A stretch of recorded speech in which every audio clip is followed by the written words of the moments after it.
네, 그럼 이어서 지체 없이 세션 3 진행해 보도록 하겠습니다. 세션 3의 주제는 한반도 신물류 체계 구축을 위한 남북한 해륙 복합 물류 연계 방향인데요. 세션 시작에 앞서서 김종덕 한국해양수산개발원 원장 직무대행님의 여는 말씀이 있겠습니다. 여러분 무대 위로 김종덕 원장 직무대행님 모시겠습니다. 여러분 뜨거운 박수 부탁드리겠습니다.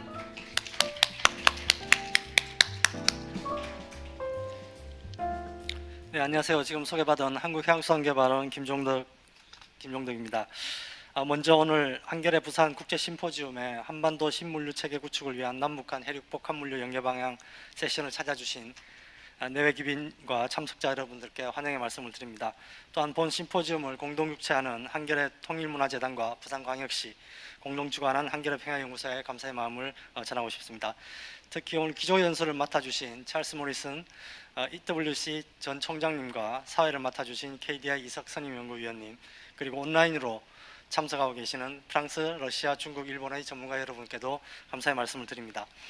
한반도와 동아시아 평화를 주제로 개최되는 한겨레 부산 국제심포지움 올해 17번째로 맞이했습니다. 저희 KMI는 2009년 제5회 심포지움을 시작으로 지난 12년간 해양수산 세션을 구성해서 동북아 평화와 해양 정책에 관한 이슈를 논의해 왔습니다.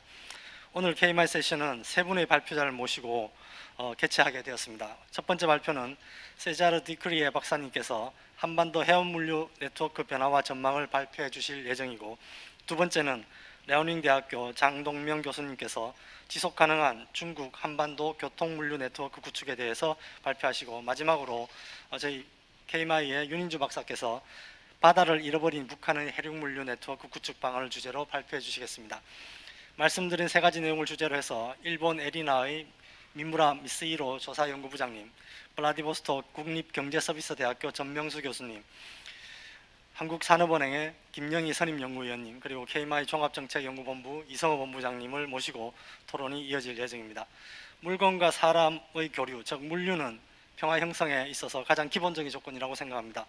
오늘 논의를 통해 한반도에 새로운 물류체계가 구축되어 남북 간 평화와 경제협력의 선순환이 이루어지는데 실질적으로 이바지할 수 있도록 이바지하기를 희망합니다. 그리고 저희 한국해양수산개발원은 앞으로도 해양을 통한 한반도 평화 구축을 위한 연구를 지속해서 추진해 나갈 것을 여러분들께 약속을 드립니다. 바쁘신 가운데 오늘 이 자리에 참석해 주신 모든 분들께 다시 한번 깊은 감사의 말씀 드립니다. 고맙습니다. 네, 귀한 말씀 감사드립니다. 혹시나 시간이 부족할까봐 지체 없이 바로 진행하도록 하겠습니다. 그러면 발표와 토론을 위해서 사회자, 발표자, 그리고 토론자 분들께서는 이제 무대 위로 등단해 주시면 되겠습니다. 네, 등단하시는 동안 잠시 소개 말씀 올리겠습니다. 세션 3회는 기조발제가 있습니다. 기조발제는 찰스 모리슨 전 미국 동서연구센터 사무총장님께서 맡아주시겠는데요. 네, 기조발제는 온라인으로 진행이 됩니다. 온라인으로 진행되는 만큼 간혹 끊김 현상이 발생될 수 있으니까요. 이 점 널리 양해 부탁드리겠습니다. 네, 그러면 지금 연결이 되어 있는 것 같은데요. 찰스 모리슨 사무총장님께 마이크 넘기도록 하겠습니다. Former President, thank you very much. I want to express my 이렇게 중요한 심포지엄에 저를 초청해 주신 한겨레와 한국해양수산개발원 관계자분들께 감사의 말씀을 드립니다. 또한 김종덕 원장 직무대행님께도 감사의 말씀을 드립니다. KMI 측에서 제게 지정학적 환경에 대해서 말씀해달라고 요청을 주셨는데요. 바이든 행정부와 한반도를 둘러싼 다른 나라들의 정책 등을 말씀해달라고 하셨습니다. 그런데 이제 심포지엄 프로그램을 제가 보니까 이미 저명한 연사분들께서 많이 얘기를 하신 것 같습니다. 그리고 이분들이 이제 저보다 이러한 발전 사항들을 더 잘 아실 거라고 생각이 됩니다. 워싱턴이나 한국으로부터 수천 마일 떨어진 곳에 있는 저보다 훨씬 더 가깝게 이러한 사항들을 따라가실 거라고 생각을 합니다. 그래서 저는 오늘 조금 일반적인 발언을 할 텐데요. 하지만 먼저 결론을 말씀을 드리도록 하겠습니다. 하나는 동아시아와 한반도의 지정학적인 환경이 그리 우호적이지만 않다라는 것입니다. 그럼에도 불구하고 여전히 약간의 희망의 빛이 보인다라는 것이고요. 두 번째는 바로 이러한 이유는 한반도 남북 간 무역, 해양 교통, 인적 교류가 더욱 유망해지는 날을 위해서 서로 더 나은 이해를 증진하고 대비하기 위한 연구와 또 대화의 노력이 지속되어야 한다는 점이 있기 때문입니다. 여러분께서도 다 아시다시피 이 한반도의 분단이라고 하는 것은 세계대전 말기에 강대국들에 의한 소위 일시적인 협정의 결과였습니다. 분단이 동결되기 전에는 북이 무력으로 통일하려는 시도가 있었죠. 그런데 이것은 미국이 막았습니다. 그 후 미군과 유엔군이 한반도를 거의 통일을 했었는데 이것을 중국의 개입으로 막을 수 있었습니다. 1972년도에 한국 전쟁 이후 최초의 남북 대화가 다시 시작이 되었을 때 닉슨과 마오쩌둥 정권 하에서 중미 관계의 갑작스러운 돌판구가 마련되면서 촉발이 되었습니다. 그래서 지난 70년 동안 중국과 미국은 주요 외부 행위자였고요. 일본과 러시아는 그 중요성이 덜했습니다. 그리고 이것이 제가 주로 중국과 미국에 초점을 맞추고 말씀을 드리고자 하는 것인데요. 오늘날 중국과 미국은 신냉전의 벼랑 끝에 있다라고 얘기하는 사람들이 있습니다. 그게 과장일 수도 있겠지만 또 어느 정도 사실인 측면도 있습니다. 한반도뿐만이 아니라 아시아태평양 지역 전체가 중대한 분기점에 서 있다는 것이죠. 중국과 미국 서로 닮은 점이 있습니다. 두 나라 모두 스스로를 방어적이라고 여기고 있고요. 그리고 또 많은 중국인들은 미국이 자국의 발전을 막고 영향력을 억제하려고 하기 때문에 중국을 가장 중요한 적으로 만든다고 믿고 있습니다. 그리고 또 많은 미국인들은 중국이 지역적, 심지어 세계적인 헤게모니를 추구한다라고 믿습니다. 일본과 독일을 상대로 한 이 2차 세계대전 이후에 미국 내에서는 아시아와 또 유럽 중 한 곳에서 이 지배적인 단일 강국이 부상하는 것에 대항하려는 강한 충동이 있었습니다. 왜냐하면 그런 강국이 결국 미국의 위협이 될 거라고 믿었기 때문이죠.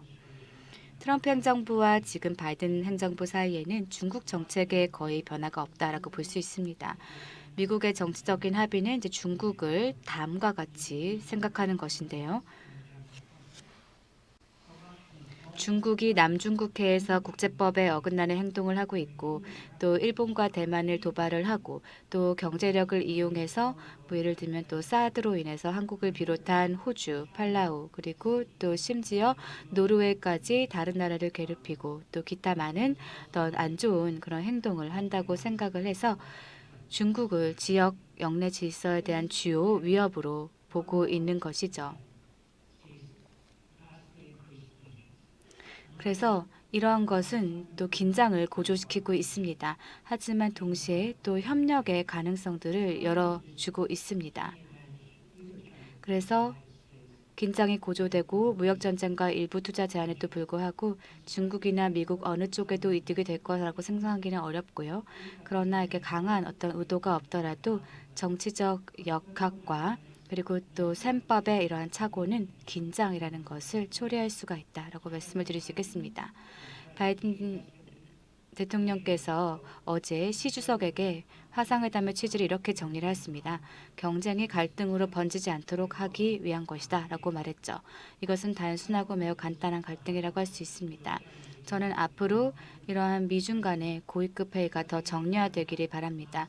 왜냐하면 문제가 사실 그렇게 간단하거나 쉽게 관리될 수 있는 것은 아니기 때문입니다. 대부분의 경우 우리는 이제 국제법 원칙에 대한 이해를 포함해서 중국과 미국의 정치 시스템, 역사 그리고 문화의 성격이 얼마나 다른지에 초점을 맞추고 있는데요. 그런데 이러한 근본적인 차이점에도 불구하고 미국과 중국은 몇 가지 공통점 갖고 있습니다. 일단 국가 자체가 크고 인구가 많습니다. 그리고 중국은 미국보다 인구가 4배가 더 많습니다. 그리고 미국인의 4분의 1 이상 정도는 다른 나라, 심지어 캐나다, 멕시코도 여행을 한 적이 없고요. 나머지 20%는 외국 같은 경우는 한 곳만 여행을 했고요.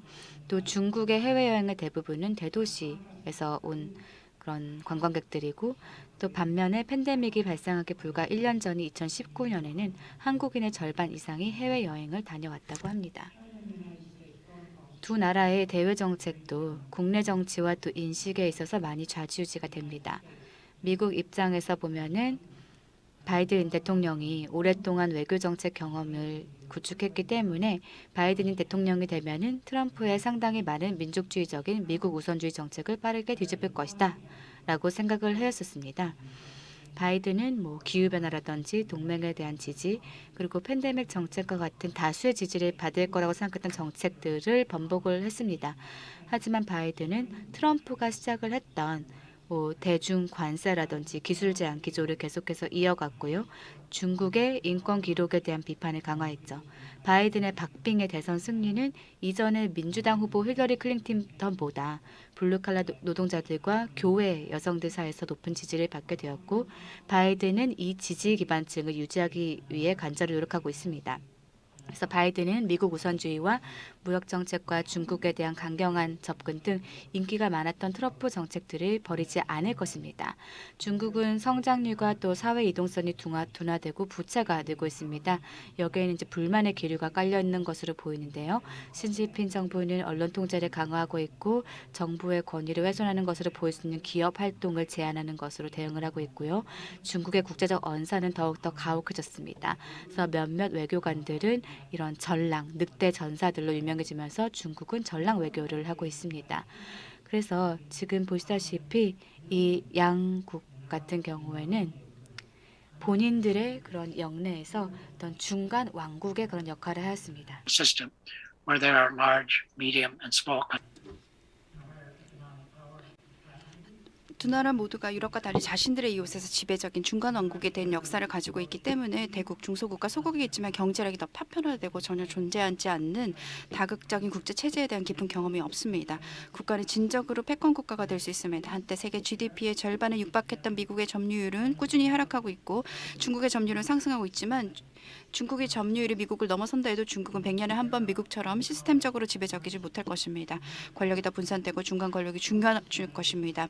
두 사회 모두 이 21세기에 적응하기 위해 고군분투하고 있습니다. 권력이 국제적으로 분산됨에 따라서 다자간 협력이 더욱 중요해지고 특히 GDP의 약 40%를 핵심으로 하는 두 대국 간의 협력이 더욱 중요해졌습니다. 최근에 중국과 미국의 반가운 변화가 생겼습니다. 첫 번째는 기후를 위해서 개별적으로 그리고 집단적으로 노력하기 위해서 글래스고에서 두 나라의 깜짝 공동 성명이 있었고요. 그리고 어제 바이든과 시진핑의 3시간 30분 동안 대화가 있었습니다. 두 지도자는 관계가 악화될 위험이 있음을 인식하고 있는 것으로 보입니다. 그런데 이러한 위험에는 지도자가 조국의 가장 중요한 양자 관계 중 하나를 제대로 관리하지 못했다라는 국내 비판이 포함될 것입니다. 희망이 있다면 중국과 미국이 기후변화, 전염병, 핵무기 확산 및 테러에 대한 방지를 강화하고 규칙에 대한 글로벌 이해를 발전시키는 것과 같은 글로벌 문제에서 협력할 수 있다는 것입니다.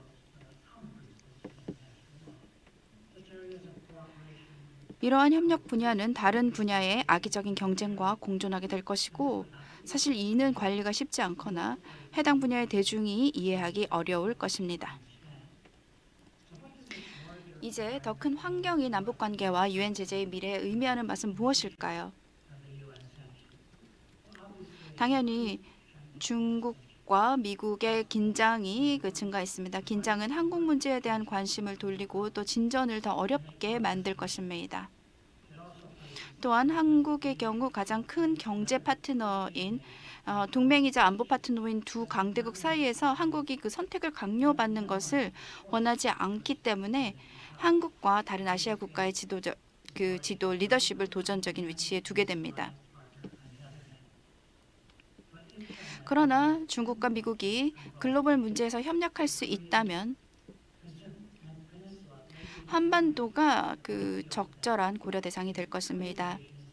한반도의 분단은 그야말로 글로벌 이슈입니다. 왜 유엔 제재가 있고 북한은 왜 냉전 시대의 동독처럼 대우받지 못할까요? 제 생각에는 그 이유가 아주 분명합니다. 동독과의 주요 차이점은 전 세계에 도전하는 핵무기 능력을 구축하는 어떤 독립적인 행위자가 동독은 아니라는 것입니다. 북한은 인도나 파키스탄처럼 핵 확산 금지 조약에 가입하지 않음으로써 이 능력을 개발하고 있는 것이 아닙니다. NPT에서 탈퇴함으로써 의무를 회피하려는 유일한 국가입니다. 따라서 부끄러움이 없는 이런 북한의 행동은 NPT 체제 전체에 위협이 되고 있습니다. 이 지역에서 그들의 행동은 핵무기를 원하는 한국, 일본, 그리고 대만의 사람들에게 어떤 정당성을 제공하게 됩니다. 이 모든 나라들은 기술적으로 훨씬 더 그 핵무기를 만들 수 있는 기술을 가지고 있지만 스스로 억제하거나 그렇게 억제하는 것을 선택했습니다. 그리고 우리는 프로그램의 안전이나 핵분열 물질 비축에 대한 보호 장치에 대한 북한의 통제에 대해서 전혀 알지 못하고 있습니다. 특히 언젠가는 북한의 정치적 변화가 있을 경우에 더 그렇습니다. 핵무기가 필요하다는 북한의 주장은 세계와 정상적인 경제 교류를 하는데 유일한 장애물은 아니지만 가장 큰 장애물로 남아 있습니다.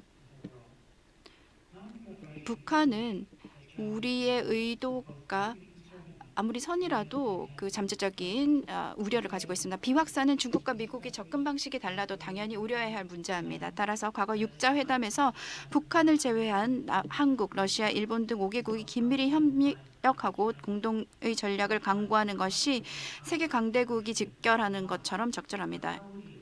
이란과도 협상을 했습니다만 북한에 대한 근본적인 제고 없이는 어떠한 딜도 성공할 수 없고 북한이 아직 핵무기와 발사체 프로그램을 중단할 의도가 없다는 증거는 거의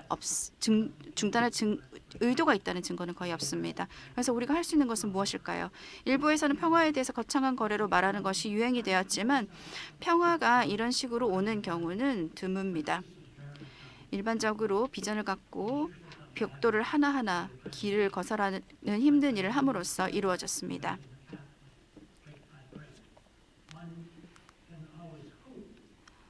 물론 극적인 변화의 가능성을 항상 경계하고 또 기회가 있을 때 이를 활용할 준비가 되어 있어야 하지만 어떤 전망만 가지고는 건전한 정책을 할 수 없습니다.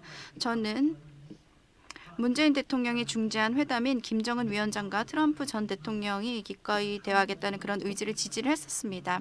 그러나 트럼프 대통령은 주로 홍보에 관심이 있었고 자신의 행정으로부터 현실적인 계획이나 어떤 동의가 없었습니다. 부동산 개발업자인 것처럼 북한 주민들이 관심을 갖고 있는 인프라 비전에 대해서 김 위원장의 관심을 가지려 했지만 전혀 다른 방식으로 제시를 했습니다. 그의 정부는 통로를 건설하는 힘든 일은 한 적이 없습니다. 현 정부가 핵을 단번에 포기할 것이라고 생각하는 것은 비현실적입니다. 워싱턴과 유엔이 약속에 대해서만 국제 제재를 포기하거나 약속을 어길 경우 이를 다시 부과하지 않을 것이라고 생각하는 것도 비현실적입니다. 북한을 사실상 핵 보유국으로 받아들이거나 북한의 인권을 무시할 것이라고 기대하는 것도 비현실적입니다. 따라서 우리는 벽돌을 하나하나 쌓는 접근 방식이 필요하지만 우리의 그 길이 어디로 향해야 하는지에 대한 공통의 이해가 필요합니다. 정부뿐 아니라 민간단체, 연구기관재단, 언론기관의 과제이기도 합니다. 북한 정부는 제재 완화를 원하면서도 광범위한 외부 접촉을 두려워하고 있다는 것을 우리가 명심을 해야 합니다. 결국 이것은 최근까지 기부된 국제 코로나 백신 제안을 거부한 정부입니다. 가족회의를 포함한 가족 간의 상봉을 포함한 과거의 모든 상호작용은 엄격하게 구제되었습니다. 그래서 빛을 원하지 않는 곳에 햇빛을 주기가 어렵습니다. 그렇지만 제재가 부분적으로 완화될 수 있는 경우 가장 좋은 방법은 북한 주민들에게 점진적인 혜택을 약속하는 고도로 기술적인 분야 또는 인도주의적인 그런 분야입니다. 육로를 통한 운송이든 해상 운송이든 농업과 어업은 관련된 영역입니다. 부산은 세계 최고의 항구 도시 중 하나이며 KMI는 세계 최고의 해양 연구 기관 중 하나입니다. 북한은 해양 기반 시설 분야에서 막대한 개발의 요구가 있습니다. 항만 개발, 효율적이고 현대적인 항만 물류 및 해상 운송은 과거 협력의 실제 영역이었고 다시 또 할 수 있는 그런 영역이 됩니다. 부산의 방대하고 질 좋은 자원은 결국 언젠가는 남과 북을 가리지 않고 온 민족이 사용할 수 있는 자원이 될 것입니다. 그래서 남북 협력의 실질적인 형태가 더욱 잘 발휘되는 그날을 위해서 계속 노력하는 모습에 박수를 보내드립니다. 감사합니다.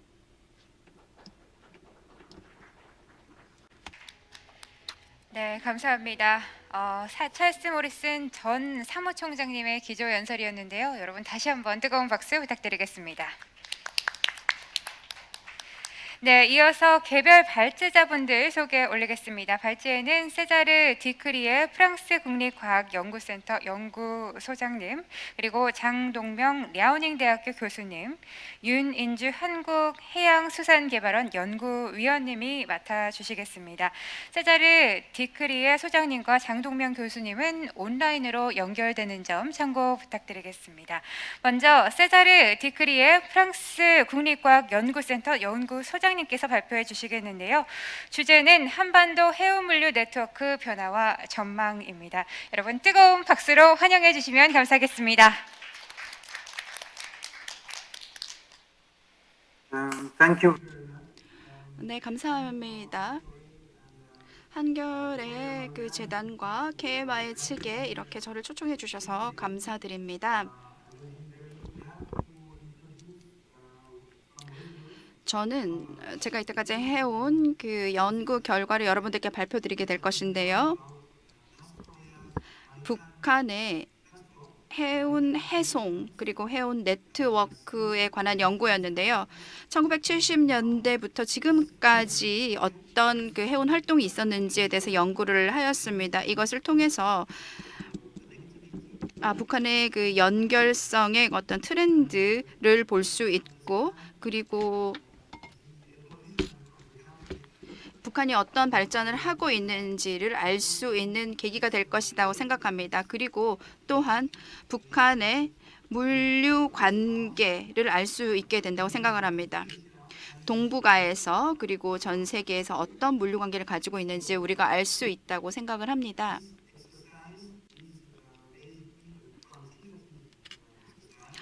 저희 그 분석은 그 정량 분석이고요. 북한은 물류 데이터가 그렇게 그 얻기가 쉽지가 않은 곳입니다. 그리고 신뢰하기도 어렵고요. 그리고 그 시간에 따른 추적을 하기가 어렵습니다. 그래서 그 화물이라든지 북한에서 처리하는 그 화물에 대한 저희 추측을 사용을 하고 있습니다. 그래서 여러분들께 저희 그 관심을 다른 그 데이터 소스로 옮겼을 때 무엇을 할 수 있는가를 여러분들께 보여드릴 것이고요. 그렇게 되면은 다중 분석을 할 수 있게 됩니다. 그리고 이것을 가지고 이 데이터 분석을 통해서 우리가 무엇을 그 유출할 수 있는지 여러분들께 말씀드리겠습니다. 저희가 사용하는 데이터베이스는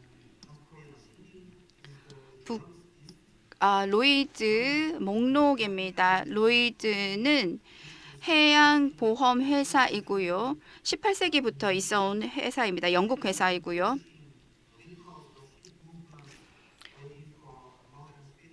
(300년) 이상 그 선박의 움직임을 추적을 해온 국가이고요. 회사이고요. 그리고 그 선박 움직임 데이터를 가지고 있습니다. 그리고 그리고 선박들이 어떻게 북한 그 항구에서 어떻게 움직이는지를 보여주고 있습니다. 70년대 말부터 있었던 데이터이고요. 그래서 장기적으로 이런 선박의 움직임을 살펴보는 것이 의미가 있을 것이다라고 생각을 했습니다. 그래서 저는 1970년대부터 있어왔던 그 역학에 대해서 그 말씀드리고자 합니다. 여기 그 표를 보시면 정진항이 북한에 있는데 북한의 동해안 쪽에 있습니다. 이런 정진은 다음 항구에 연결된 것으로 볼 수 있는데요. 아래쪽 표에서는 이 표를 그 선박 표로 연결을 할 수 있게 되고요. 각각의 선박은 선박 이름이라든지 뭐 아이디라든지 뭐 어느 나라의 선박인지 선박 종류 이런 것들을 우리가 알 수 있게 됩니다. 그것을 통해서 이러한 항구에서 처리하는 그 화물량을 우리가 추정을 할 수 있게 됩니다. 그렇게 되면은 북한의 기항을 하기 전후에 화물 어떻게 처리를 하는지 우리가 추정을 할 수 있게 되고요. 그것을 통해서 우리가 데이터를 얻을 수 있습니다. 제가 몇 가지 예를 제가 보여드리고 있는데요. 이것을 통해서 북한의 해운 다이나믹에 대해서 어떤 방식으로 볼 수 있는지 우리가 살펴볼 수 있게 됩니다. 전반적인 트렌드를 한번 살펴보면요. 왼쪽의 그래프는요. 총 선박 운항이 어떻게 변해왔는가를 보여주고 있습니다. 북한의 선박 운항 톤수인데요. 북한의 무역이 어떻게 변화했는지를 우리가 알 수 있게 됩니다. 지난 몇 년 동안 북한의 무역이 약간 증가를 했습니다만 해상 운송은 석탄 운송업의 호황인 시기를 제외하면 해운 물량은 줄어들었습니다. 이것은 제재 때문입니다. 거의 무역은 조금 다릅니다. 무역은 계속해서 증가를 해왔습니다. 그 이유는 중국과의 무역 때문에 그렇게 무역량은 늘 증가해 왔습니다. 그리고 몇 가지 지표를 볼 수 있는데요. 평균 처리 일수라든지 이런 것들을 우리가 살펴볼 수 있는데요. 그리고 도착 일수와 출발 일수를 한번 살펴보면요. 어느 정도 북한의 선박이 예를 들면 북한 항구에서는 사실 외국의 항구들보다는 처리할 수 있는 역량이 좀 더 좋지 않다라고, 왜냐하면 처리 일수가 더 길기 때문에 처리 역량이 좀 더 좋지 않다는 것을 우리가 알 수 있습니다. 이러한 방식으로 화물 처리가 북한에서는 좀 더 어렵다. 그리고 시간도 많이 걸리고, 그리고 화물을 처리할 수 있는 북한의 시설들은 개발이 좀 덜 되어 있고, 입항을 하기 위한 액세스도 조금 더 힘들고,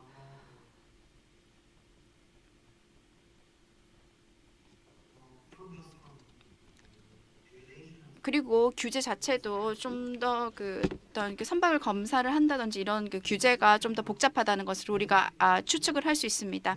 이러한 방식에 우리가 분석을 할 수 있고요. 그리고 우리는 북한에 기항을 하는 선박의 톤수도 우리가 계산을 할 수 있는데요. 평균 선박 규모도 줄어들었습니다. 그리고 선박의 노후화도 좀 더 많이 진행되어 있는 상황입니다. 제가 보여드리지 않은 결과는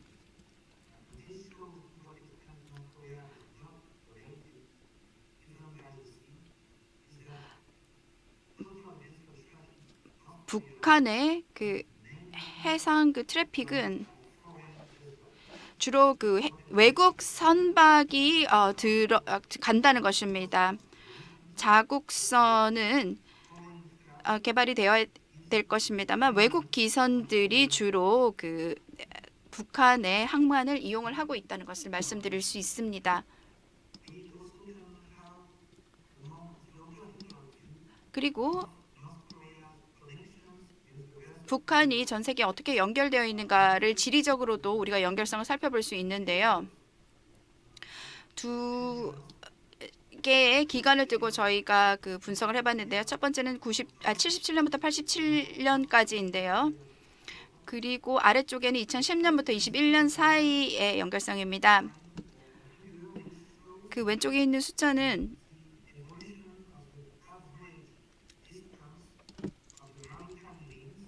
평균 거리입니다. 북한과 다른 전 세계 다른 국가의 평균 해상 거리인데요.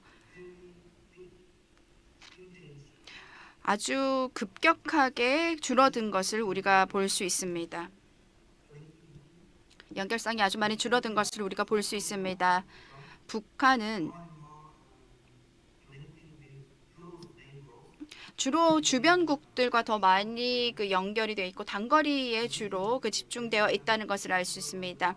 이건 지도에서도 아주 잘 나타나 있는 것을 볼 수 있는데요. 70년대, 80년대를 보시면 많은 큰 규모의 연결성이 있었는데요. 폴란드라든지 동독이라든지 동유럽 국가들과 연결이 되어 있었습니다. 그리고 중동, 인도, 그리고 북미까지도 연결이 되어 있었고요. 그리고 쿠바까지도 연결이 있었습니다. 이것이 보여주는 것은 정치적인 관계와 상업적인 관계가 그 당시에 이러한 지역들과 있었다는 것을 보여주고 있습니다. 하지만 좀 더 최근을 한번 살펴보면은 그런 상황이 아주 많이 변화되어 있는 것을 볼 수 있습니다. 주로 북한은 주변국들과 연결이 되어 있다는 것을 볼 수 있습니다. 동북아를 조금 더 줌해서 살펴보면은 무역은 주로 근처 국가, 그러니까 중국과 많이 연결이 되어 있는 것을 볼 수 있습니다. 남북 간 해운에 대해서 살펴보면 가장 놀라운 것은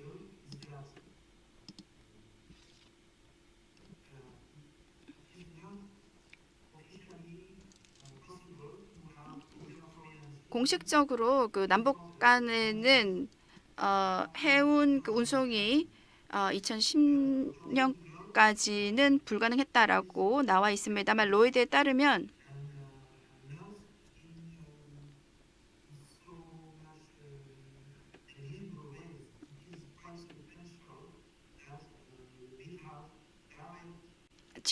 직접적인 해상 운송이 남북 간에 있었다는 것을 우리가 볼 수 있습니다.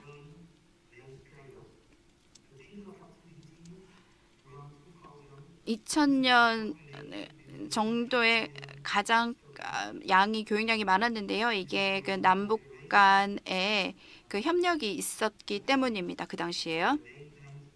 1990년대 후반에서 2000년대 후반까지 그런 활동이 있었고요. 그리고 그 후에는 줄어들기 시작했습니다. 하지만 아직까지도 일부 활동이 남아 있습니다. 1977년부터 2020년까지도 그 활동이 중단된 적은 한 번도 없습니다. 동북아의 파트너에 대해서 한번 살펴보면은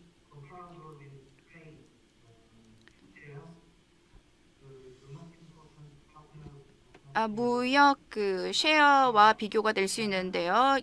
북한의 중요한 무역 상대국은 2000년대 후반까지 일본이 가장 중요했습니다. 그리고 이제는 중국이 가장 큰 교역 상대국이 되고 있습니다. 2010년대 중반부터 그렇게 됐고요. 그리고 한국의 교역 양은 90년대까지 좀 많았습니다.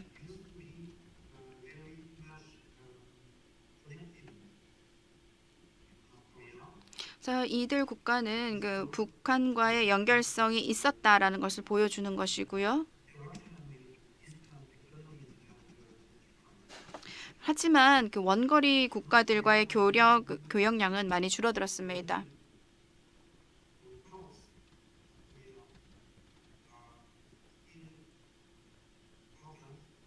북한이 고립되어 있습니다만 북한의 항만들은 전 세계 교역에서 어느 정도 큰 역할을 수행을 하고 있다라고 중요한 역할을 수행하고 있다라고 말씀을 드릴 수 있습니다.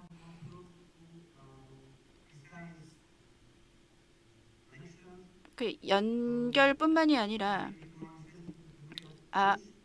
어떠한 항만이 북한과 가장 많이 연결성을 가지고 있는 걸 살펴보는 것도 흥미로울 것입니다. 77년부터 87년까지 보시면 한국은 북한과 어느 정도 연결이 많이 되어 있는 것을 우리가 볼 수 있습니다. 그래서 북한의 선박에 지금 뭐 이런 부산까지 오는 비중은 지금은 거의 없습니다. 북한의 그 외부 허브라고 한다면 외부에 있는 니가타 그리고 도쿄 그리고 요코하마 같은 곳이 그 일본과 보면 교역량이 많은 것을 우리가 알 수 있습니다. 운항 점유율이 아주 높습니다. 중국의 대련 타일랜드 아주 높은 그 점유율을 보여주고 있고요. 천진과 그 홍콩도 그러니까 트래픽은 많습니다만 북한의 그 운항 점유율은 좀 그렇게 높지 않은 상황입니다. 그래서 규모와 그 특화의 그 혼합인데 외부 항구는 해외 항국은 북한과 관련된 그 트래픽을 많이 그 처리를 하고 있습니다만, 하지만 여기서는 북한 선박에 의존을 하게 됩니다.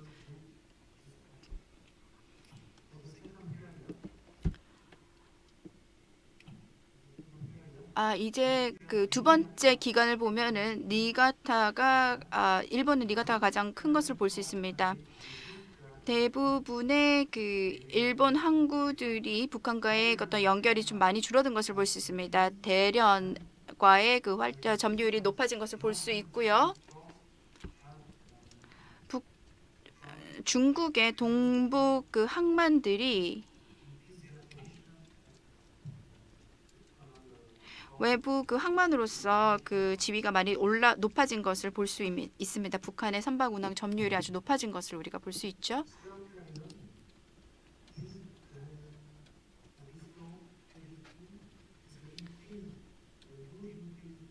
그리고 한국과의 그 연결성이 높아진 기간이 있습니다. 90년대 후반부터 2000년대 후반까지요. 뭐 군산이라든지 부산과 같은 곳과의 그 점유율이 높아졌고요. 극동 러시아도 그 좀 많이 늘어났습니다. 일본에서는 대부분의 그 트래픽은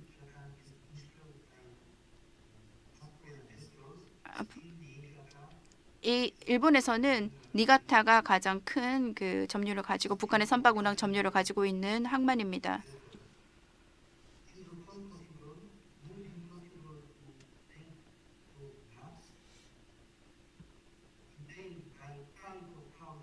뭐 화물 종류라든지 뭐 이런 것을 가지고도 이러한 종류의 그 지도를 만들 수 있습니다. 이거 제가 보여드리는 것은 일부의 사례이고요. 메인 트렌드를 보여드리기 위해서 이렇게 보여드릴 수 있습니다. 하지만 뭐 컨테이너라든지 뭐 아니면 뭐 원유 운반선이라든지 화물선이라든지 이런 것들을 가지고도 이런 그 지도를 만들 수 있습니다.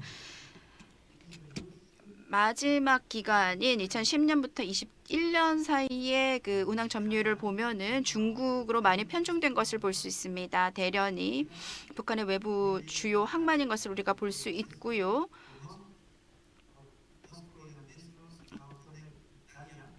많은 그 북한의 선박들이 그 대련에 연결되어 있습니다. 대련에서 환적을 하게 되고요. 그 대련항을 통해서 다른 그 전 세계 다른 지역으로 가게 되는 것이죠. 그렇게 되면 이제 북한이 그 대련을 이용하게 되면은 그 장거리를 여행할 수 안 해도 됩니다. 그래서 화물이 이제 대련에 많이 집중이 되게 되고요. 이곳에서 다른 그 목적지로 그 운반이 되게 됩니다. 가장 중요한 것은 그 석탄 운반선입니다.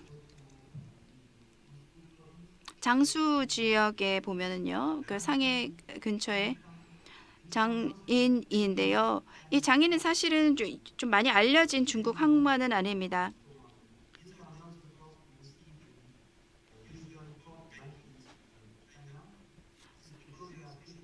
그렇지만 장인항은 그 석탄 석탄을 전문으로 다루는 그 항만이기 때문에 이곳의 그 점유율이 높습니다. 그래서 우리가 유추를 할 수 있는 게 북한이 이 항을 이용해서 석탄을 많이 그 운반을 했다는 것을 알 수 있습니다. 그래서 제재를 많이 그 회피를 하고자 북한이 노력을 하고 있는데요. 어느 경우에 따라서는 그 공해상에서 이런 석탄을 그 수출을 하는 경우도 우리가 알 수 있습니다. 이런 북한과 중국 간의 그 석탄 무역이 불법적으로도 그 어떤 제재를 위반해서 이루어지고 있다는 것을 우리가 알고 있습니다.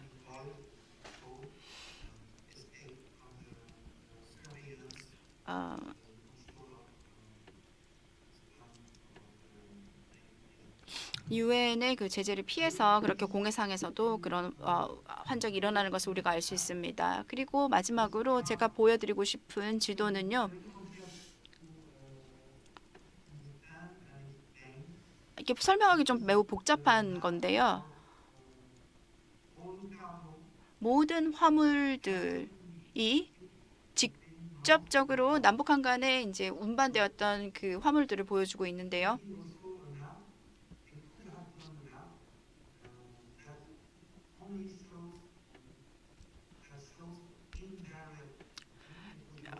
간접적인 그 화물 운송만을 보여주는 지도도 우리가 만들 수 있습니다. 뭐 청진이라든에서 요코하마로 그리고 나서 이제 부산으로 오는 그런 그 화물의 그 운송도 우리가 볼 수 있는데요.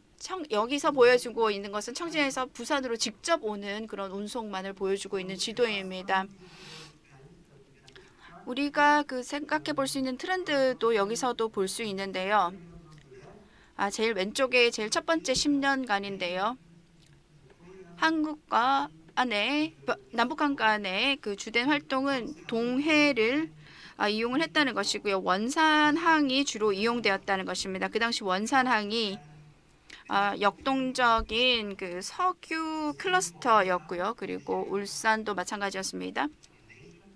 울산도 석유화학에 그 특화된 항구죠.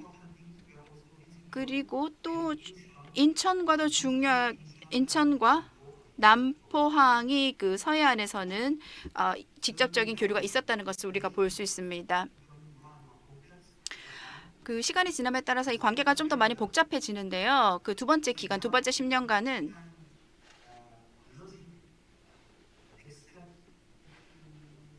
로직을 찾기가 어렵습니다. 동해안과 서해안 간에 보면 남포가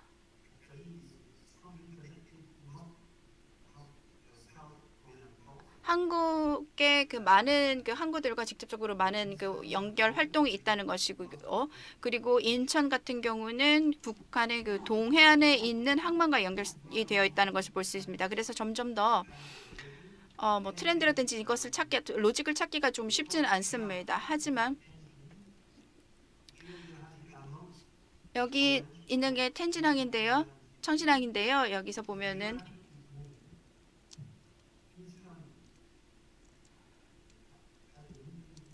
인천에서 그 남북한 간의 그 해운에서 많은 점점 더 증가된 역할을 수행을 하고 있다는 것을 알고 있고요. 원산 같은 경우도 나진항도 그 이용이 되고 있는 것이 볼 수 있습니다. 세 번째 기간으로 가면은요. 남북한의 그 해운이 아주 활발했던 곳인데요. 2004년, 2005년 같은 경우에는 남북한 해상 그 협약이 있었습니다. 각각의 그 선단이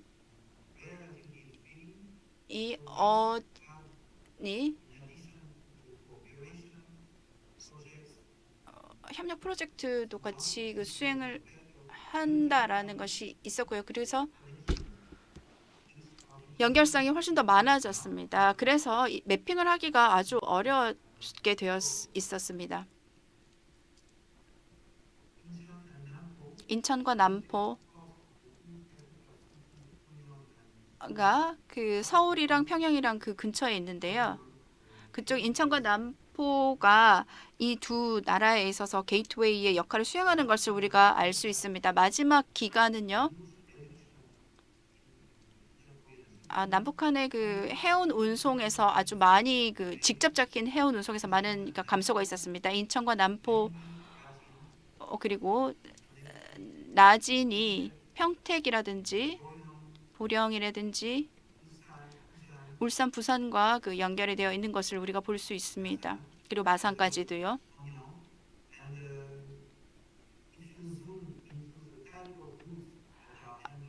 여기서 처리하는 상품 종류를 살펴보면은 주로 원자재입니다. 솔리드 벌크가 주로 많은 부분을 차지하게 됩니다.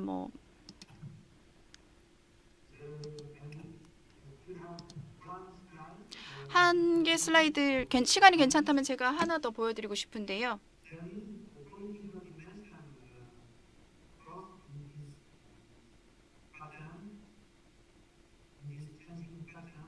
이렇게 패턴이 변화하고 있는 데서는 정치적인 그 팩터가 있습니다. 요인이 있습니다. 함대 그 국적이라든지 이런 걸 살펴보면 북한과 그 다른 그 국가들과의 그 연결성을 보시면은 여기 뭔가 트렌드가 있습니다. 이거 빨간색으로 제가 표시를 해놓았는데요.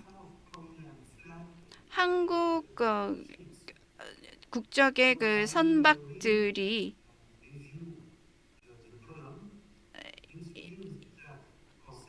보시면은 한국 선박들은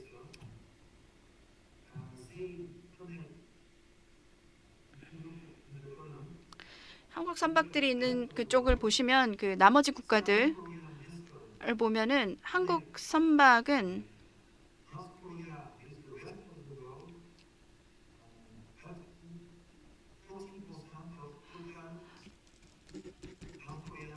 많은 국가들과 연결이 되어 있습니다. 북한의 그 해운 운송 연결의 40%가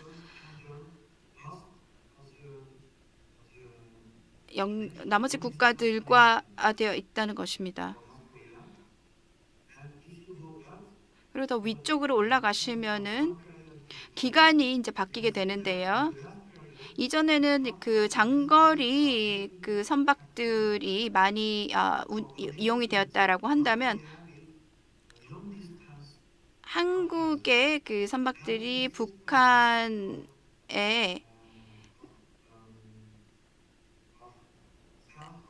그 전 세계와 연결해 준다는 것을 우리가 알 수 있습니다. 96% 이상의 그 선박들이 북한과 다른 그 세계를 이어주고 있다는 것을 우리가 볼 수 있습니다.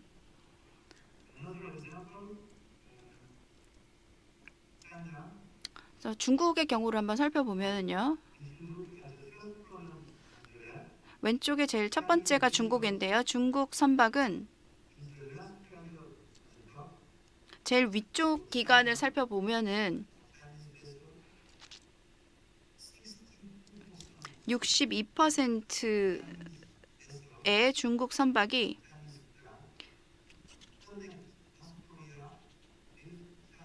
북한과 중국을 연결하고 있다는 것을 우리가 볼 수 있습니다. 그래서 어떻게 본다면 국수주의적인 그런 그 성향을 우리가 중국의 그 선단에서 볼 수가 있습니다.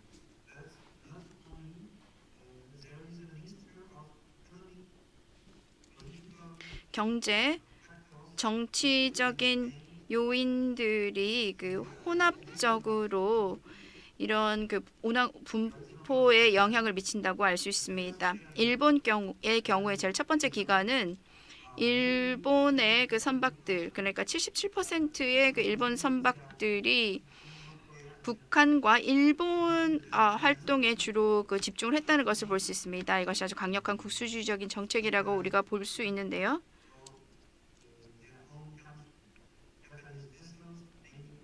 일본의 선박들이 주로 일본과 북한을 연결을 하는 것이죠. 그래서 시간이 지남에 따라서 이 수치는 50%, 줄어들고, 그리고 세 번째는 0.3%로 줄어들고, 그리고 마지막 시기가 되면은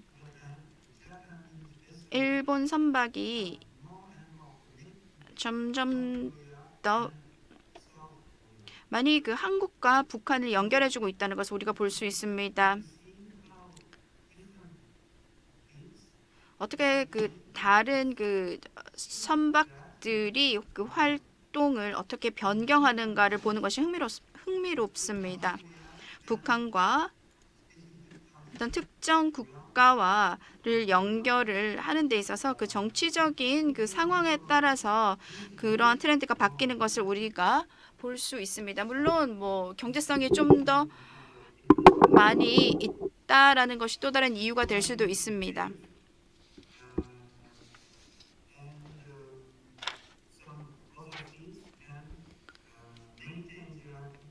그 선박들이 그 경제성에 따라서 그 선단을 유지를 할 수 있다라는 것을 볼 수 있죠. 그리고 북한 같은 경우는 가장 마지막 그 기간, 가장 최근 기간을 보면은 중국과 그 북한을 연결하는 데 있어서 가장 경제성이 높은 것을 우리가 알 수 있습니다. 북한 선박의 70%가 북한과 중국을 그 연결을 하고 있는 것을 우리가 알 수 있는 것이죠.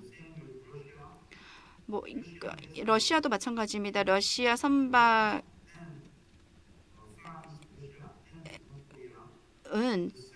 아주 많은 그 부분, 그러니까 69%, 63%의 그 러시아 선박이 러시아와 북한을 연결을 하고 있는 것이죠. 극동 러시아 지역과 북한을 그 연결을 해주고 있습니다.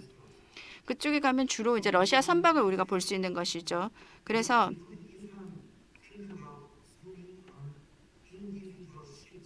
각각의 그 선박을 좀 더 상세하게 살펴볼 수도 있을 것입니다. 뭐 특정 선박이라든지 뭐 어떤 화물 종류를 운반을 하는지 이런 것들도 우리가 좀 더 상세하게 살펴볼 수 있습니다.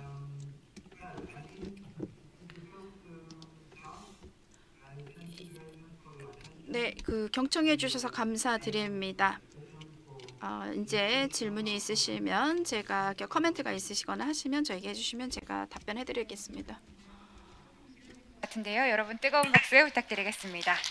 네, 감사합니다. 지금 시간적인 제한 때문에 다음 발표자분은 15분으로 제한해 주시면 감사하겠습니다. 바로 다음으로 넘어가도록 하겠습니다. 장동명 랴오닝대학교 교수님께서 지속 가능한 중국 한반도 교통물류 네트워크 구축이라는 주제로 발표해 주시겠습니다. 여러분 뜨거운 박수로 환영 부탁드리겠습니다.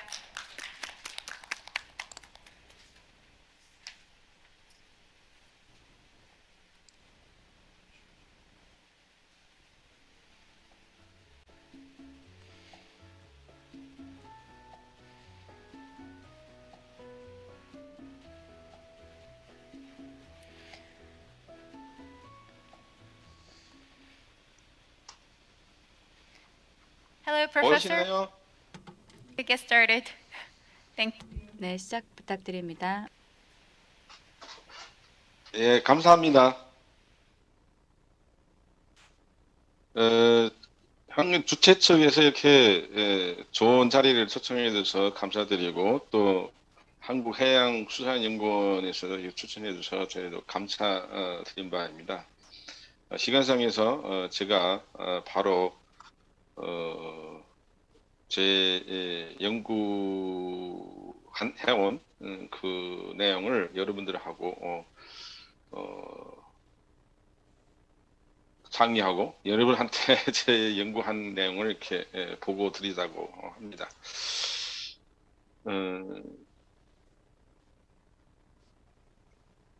지금 제가 공유한 부분은 보이시나요? 네, 보입니다. 예.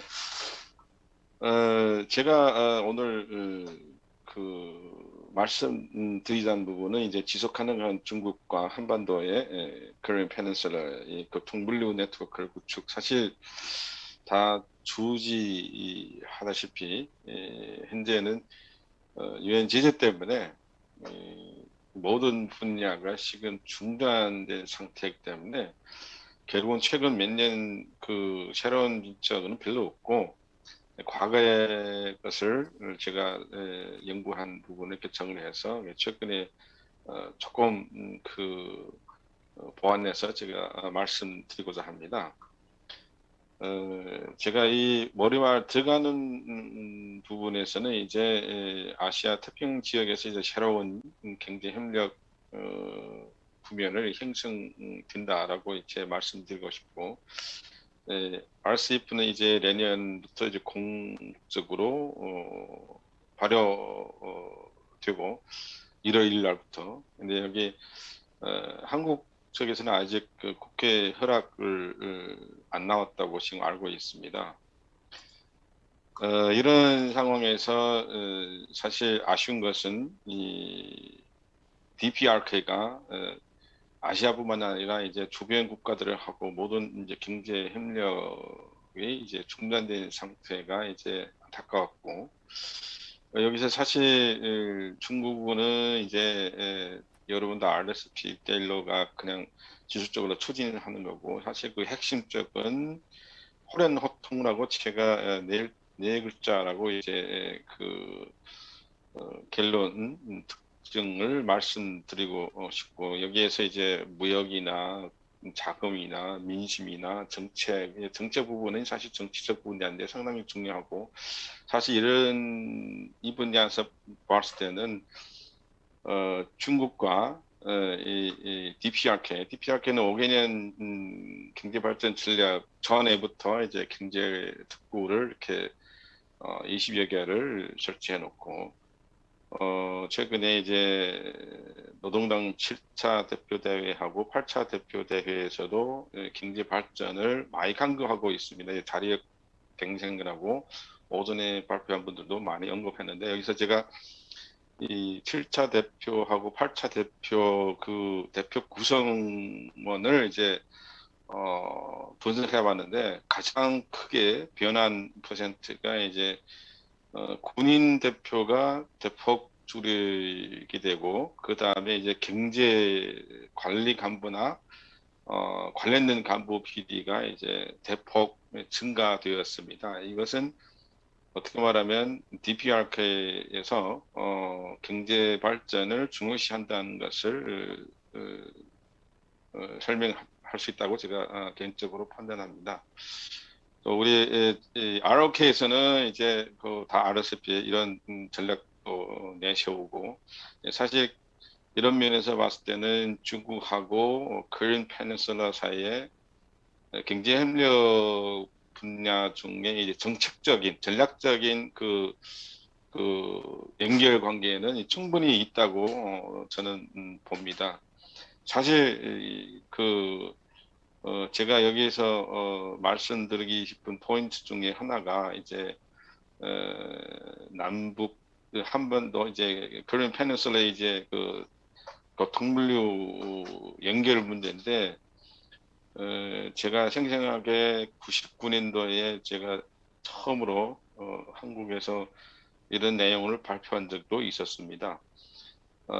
그래서 2000년에 이제 정상회담 하면서 경의선 개통 문제가 거론되고, 사실 2007년에 12월에 이제 개통된 적도 있고, 그 후에 아쉽기지만 그 후에도 이제 여러 가지 원인 때문에 실질적으로 운영은 크게 진척이 없다고 말할 수 있고, 최근에는 이제 판문점 선언이라든가 그 다음에 이제 남북 철로 다시 재개 문제 등, 사실 이제 그때부터 2000년부터 어느 날까지 수차례로 이제 철로선을 이제 확인하고, 그 다음에 재체크하고 재검토하고 많은 분야에 다 협의가 된 것도 불구하고, 여기에서 이제 강조하고 싶은 것은 OSCD에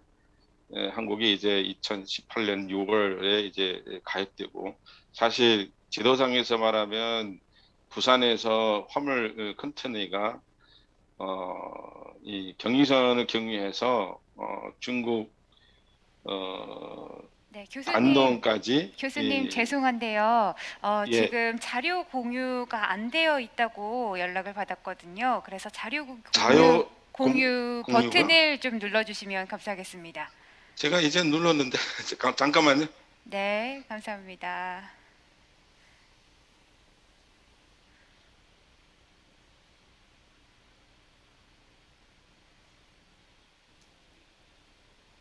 지금 보이시납니까? 네, 이제 괜찮으신가요? 아이고, 지금 공유됐습니까? 네네네, 됐습니다. 감사합니다. 죄송합니다. 나 공유됐다고 지금 네. 죄송합니다. 그래서 사실 그 화물이 이제 부산에서부터 뭐 추가되면 이제 그 일본에서부터 부산부터 이제 그런 페닌슐라 경유해서 중국이 단동까지 와서 그 다음에 중국 동북 철로망을 경유해서 이제 유럽까지 갈 수 있는 제도적이나 이제 법적인 틀은 다 만들어졌다고 저는 생각하고 있습니다. 그래서 이런 상황을 봤을 때 안타까운 것은 지금 실제적으로 추진이 없는 것이 안타깝죠. 이제 제재 때문에 특히 DMZ에 통과할 수 있는 그런 방법을 어떻게 구해야 되느냐, 뭐 특별 허락 제도도 도입할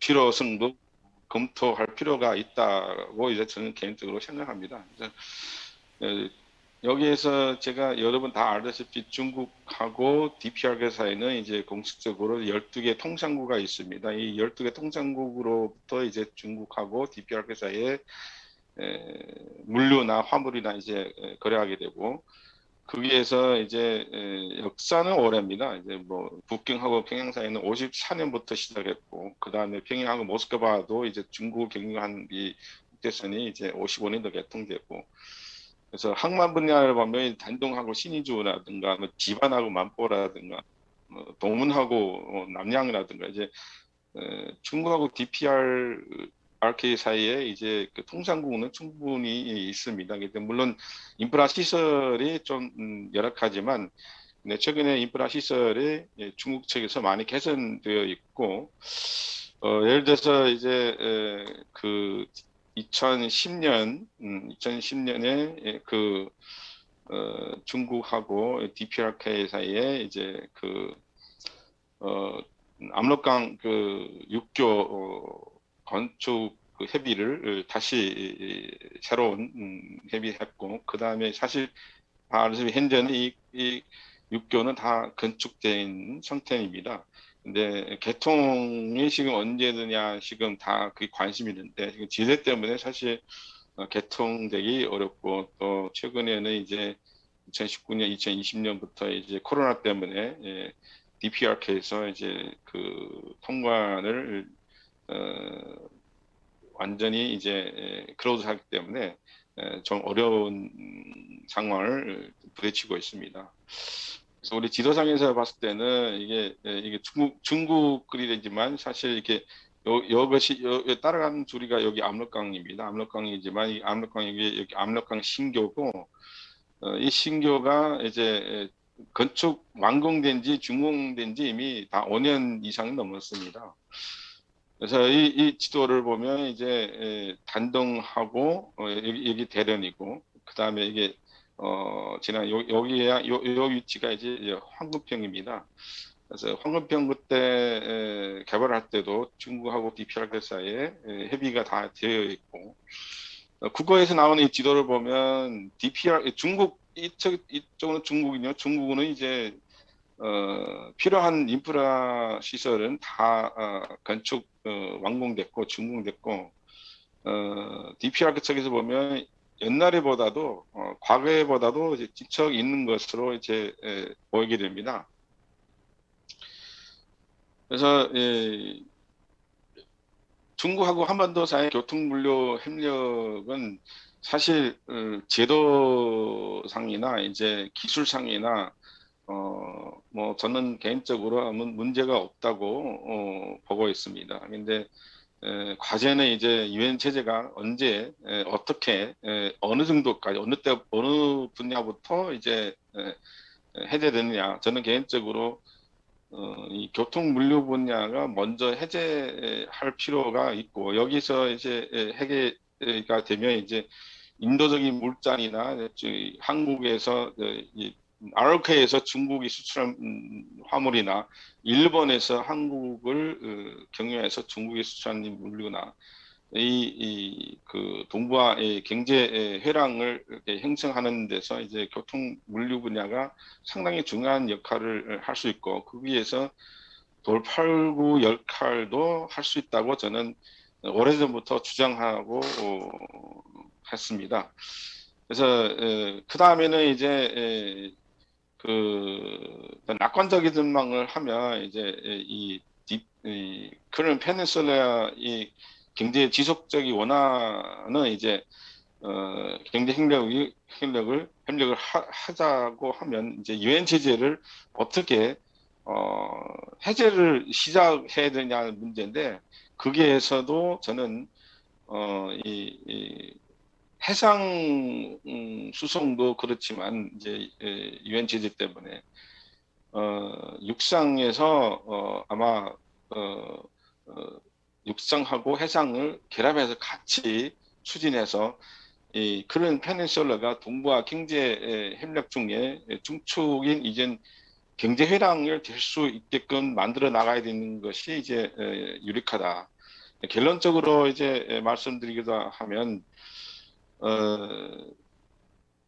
저는 이제 그런 페닌슐라 분야에서 이제 DPRK가 참석 안 하는 동북아 경제 협력이라든가 동아 경제 협력이라든가는 이제 큰 의미가 없다고 봅니다. 왜냐하면 이 크림 페닌슐라가 이제 평화적인 번영과 경제 추진을 못하게 되면 그 평화가 없으면 모든 것이 진행하기 어렵기 때문에 결국은 경제성을 먼저 추진할 필요도 있고 물론 정치적 때문에 제한을 받겠지만 근데 시작은 자그마한 시작이라도 여기서부터 시작할 수 있다고 저는 주장하고 싶습니다. 그래서 중국과 하고 이제 DPRK와 그 다음에 이제 ROK 사이에 경제 교류를 그 교통물류 협력 체제부터 구축하고 시작하는 것이 좋은 돌파구가 될 수 있다고 주장하고 싶습니다. 이상이 제가 개인적인 개념입니다. 여러분 많이 지적해 주십시오. 예, 감사합니다. 네, 감사합니다. 15분 안으로 맞춰주셔서 정말 감사드립니다. 네, 그러면 이어서 마지막으로 윤인주 한국해양수산개발원 연구위원님께서 발표해 주시겠는데요. 바다를 잃어버린 북한의 해륙 물류 네트워크 구축 방안이란 주제로 발표해 주시겠습니다. 여러분 뜨거운 박수 부탁드리겠습니다.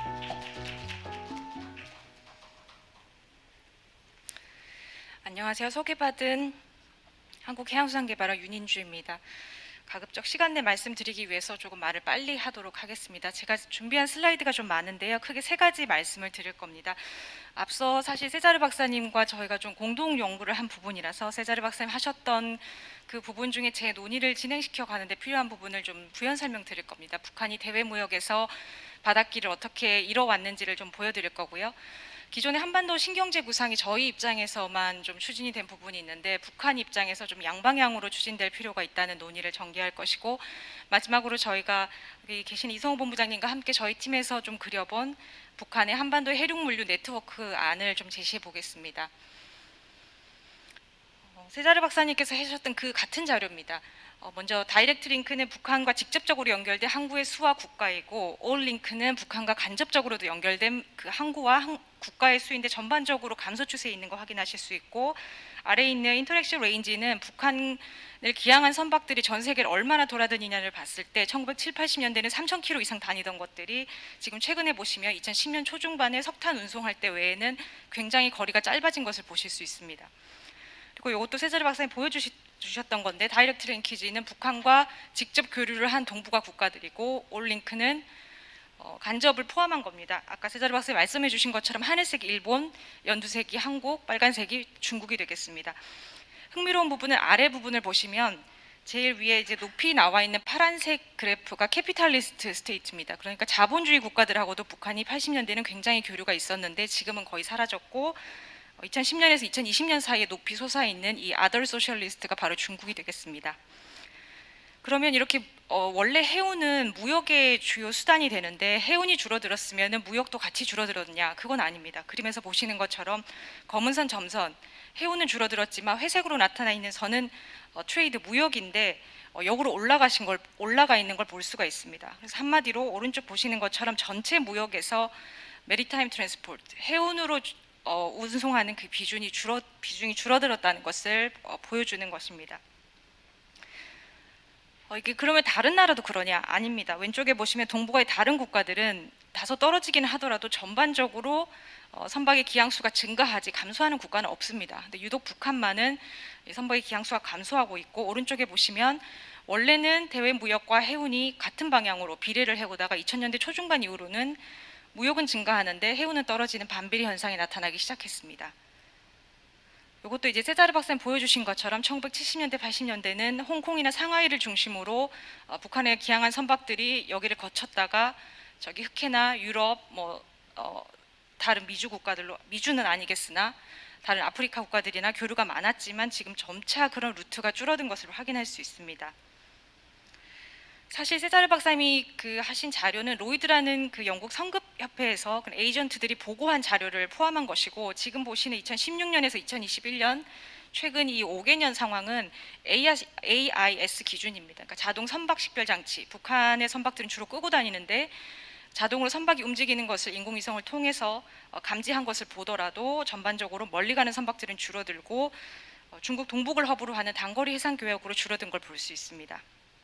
그럼 왜 그렇게 됐냐? 기본적으로 북한은 경제 규모가 작기 때문에 자립적인 경제 구조가 될 수 없습니다. 그러니까 자체적으로 모든 것을 생산하고 소비하기가 어렵고 어떤 우위를 따져가면서 무역을 통해서 경제적인 파이를 키워가야 하는 경제 구조인데도 불구하고 북한은 기본적으로 자립적인 경제 구조를 추구하고 있고, 특히나 북한이 혹은 무역을 원한다고 하더라도 최근에 이런 대북 제재 때문에 해상 무역을 할 수가 없는 상황입니다. 그래서 이런 현실적인 가능성을 고려해서 북한은 더 자립적 구조를 하겠다. 그래서 자력갱생, 자급자족을 앞으로 더 강하게 하겠다고 올해 발표를 한 상황입니다. 우리의 입장을 보시겠습니다. 이게 지금 다 아시는 신경제 구상인데요. 기본적으로 환서해, 환동해, 그리고 DMZ 이 세 가지 벨트로 구성이 돼 있고 중국의 동북과 일본의 서안 지역을 이렇게 아우르는 우리의 비전이 담겨 있습니다. 신경제 구상의 문제라기보다는 한계점은 한국의 입장이라는 것이, 우리 입장에서는 세계와 다 연결이 되어 있는데 이제 북한의 존재로 인해서 우리가 중국, 러시아나 대륙으로 가는 길이 막혀 있기 때문에 이 길을 뚫어보자 하는 것이 기본적인 방향입니다.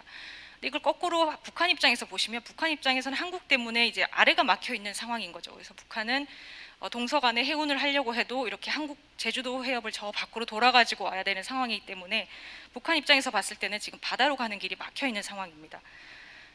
두 번째는 철도 도로 부분입니다. 우리 입장에서 중국과 러시아를 연결하고 대륙으로 뻗어나가려고 하다 보니까 우리의 관심은 철도 도로에 있습니다. 북한하고 어떻게 길을 연결해서 우리가 중국, 러시아, 유럽으로 갈 것인가. 근데 문제는 철도 도로 같은 경우는 철도역이나 그 버스 무슨 정류장 이게 중요한 게 아니라 철도 길과 도로가 다 닦여야지 연결이 되는 인프라입니다. 그래서 기본적으로 수십 년이 걸리고 수백조 이상의 예산이 드는 거죠. 반면 해운이나 항만 같은 경우는 바닷길은 물리적으로 열려 있습니다. 우리가 건설할 것이 전혀 없고 항만이라는 그 단일 사이트만 개방하고 네트워크로 연결을 할 수가 있습니다. 그래서 기간도 몇 년 내로 할 수 있고 예산도 조 단위까지 가지 않아도 한 사이트당 몇백억으로 해결을 할 수 있는데 우리가 그런 가능성을 보기보다는 우리 입장에서 보다 보니 계속 철도 도로에 우리의 시선이 집중되어 있는 경향이 있습니다. 그래서 전반적으로 육상으로 북한하고 연결되어 있는데 굉장히 초점이 맞춰 있고 육해상의 균형 잡힌 그런 물류 체계에 대한 관심이 부족한 상황입니다.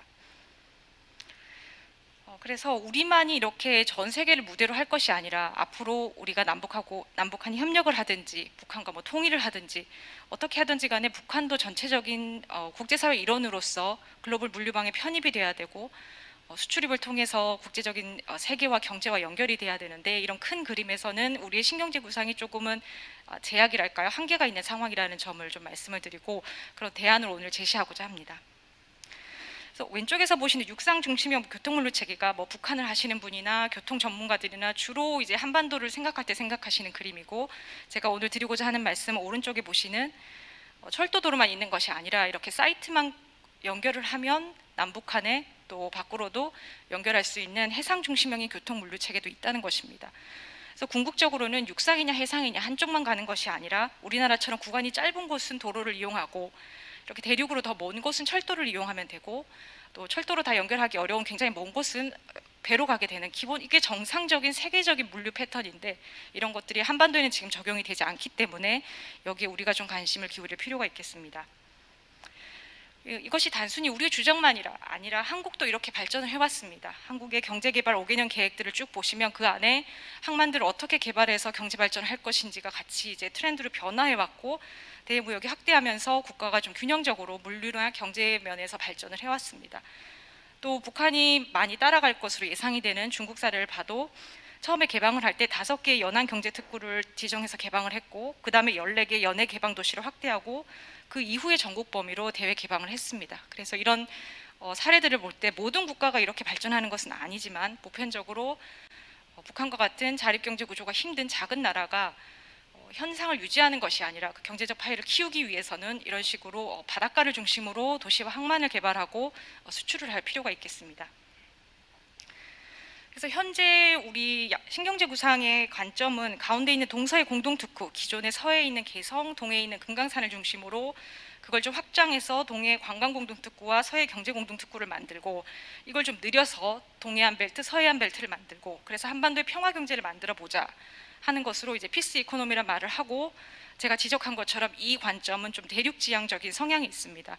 그리고 제가 오늘 말씀드리는 것은 동서의 공동특구를 중심으로 해서 이게 벨트로 되기 위해서는 어떤 중간 단계가 필요하니 동해안의 원산, 함흥, 단천 같은 이런 항만들, 서해안의 남포, 해주, 신해주 같은 항만을 먼저 개발하고 항만의 배후 도시를 중심으로 연결을 해서 해양지향적인 우리는 이제 블루 이코노미라고 얘기를 합니다. 해양에서 어떤 산출물을 가져오거나 투입물이 들어가거나 이제 바다와 관련된 경제를 해양 경제 블루 이코노미라고 하는데 우리가 필수 이코노미만 생각할 게 아니라 북한 입장에서는 이런 블루 이코노미가 필요하다라는 것입니다. 그래서 현재는 한중일의 분업 체계, 기술적인 분업 체계들이 동남아시아에 주로 공장을 두고 이런 식으로 북한은 바닷길을 소실한 상태고 한국은 섬이 돼서 이렇게 바다로만 교류를 하고 있습니다.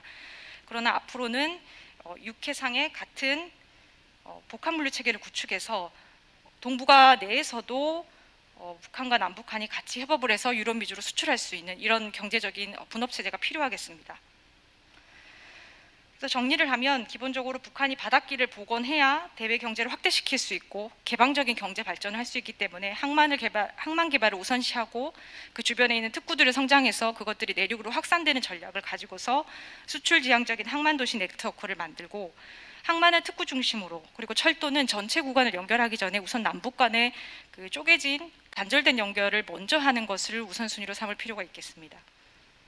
지금까지 말씀드린 것들을 그림으로 단계적으로 말씀드리면 지금 왼쪽에 보시는 것이 몇 가지 이제 북한의 주요 항만이 되겠습니다. 이 항만들이 오른쪽에 보시는 것처럼 주요 도시와 거의 맞물립니다. 북한의 아주 성장 가능성이 있는 산업 도시들과 북한의 항만은 거의 위치가 같습니다.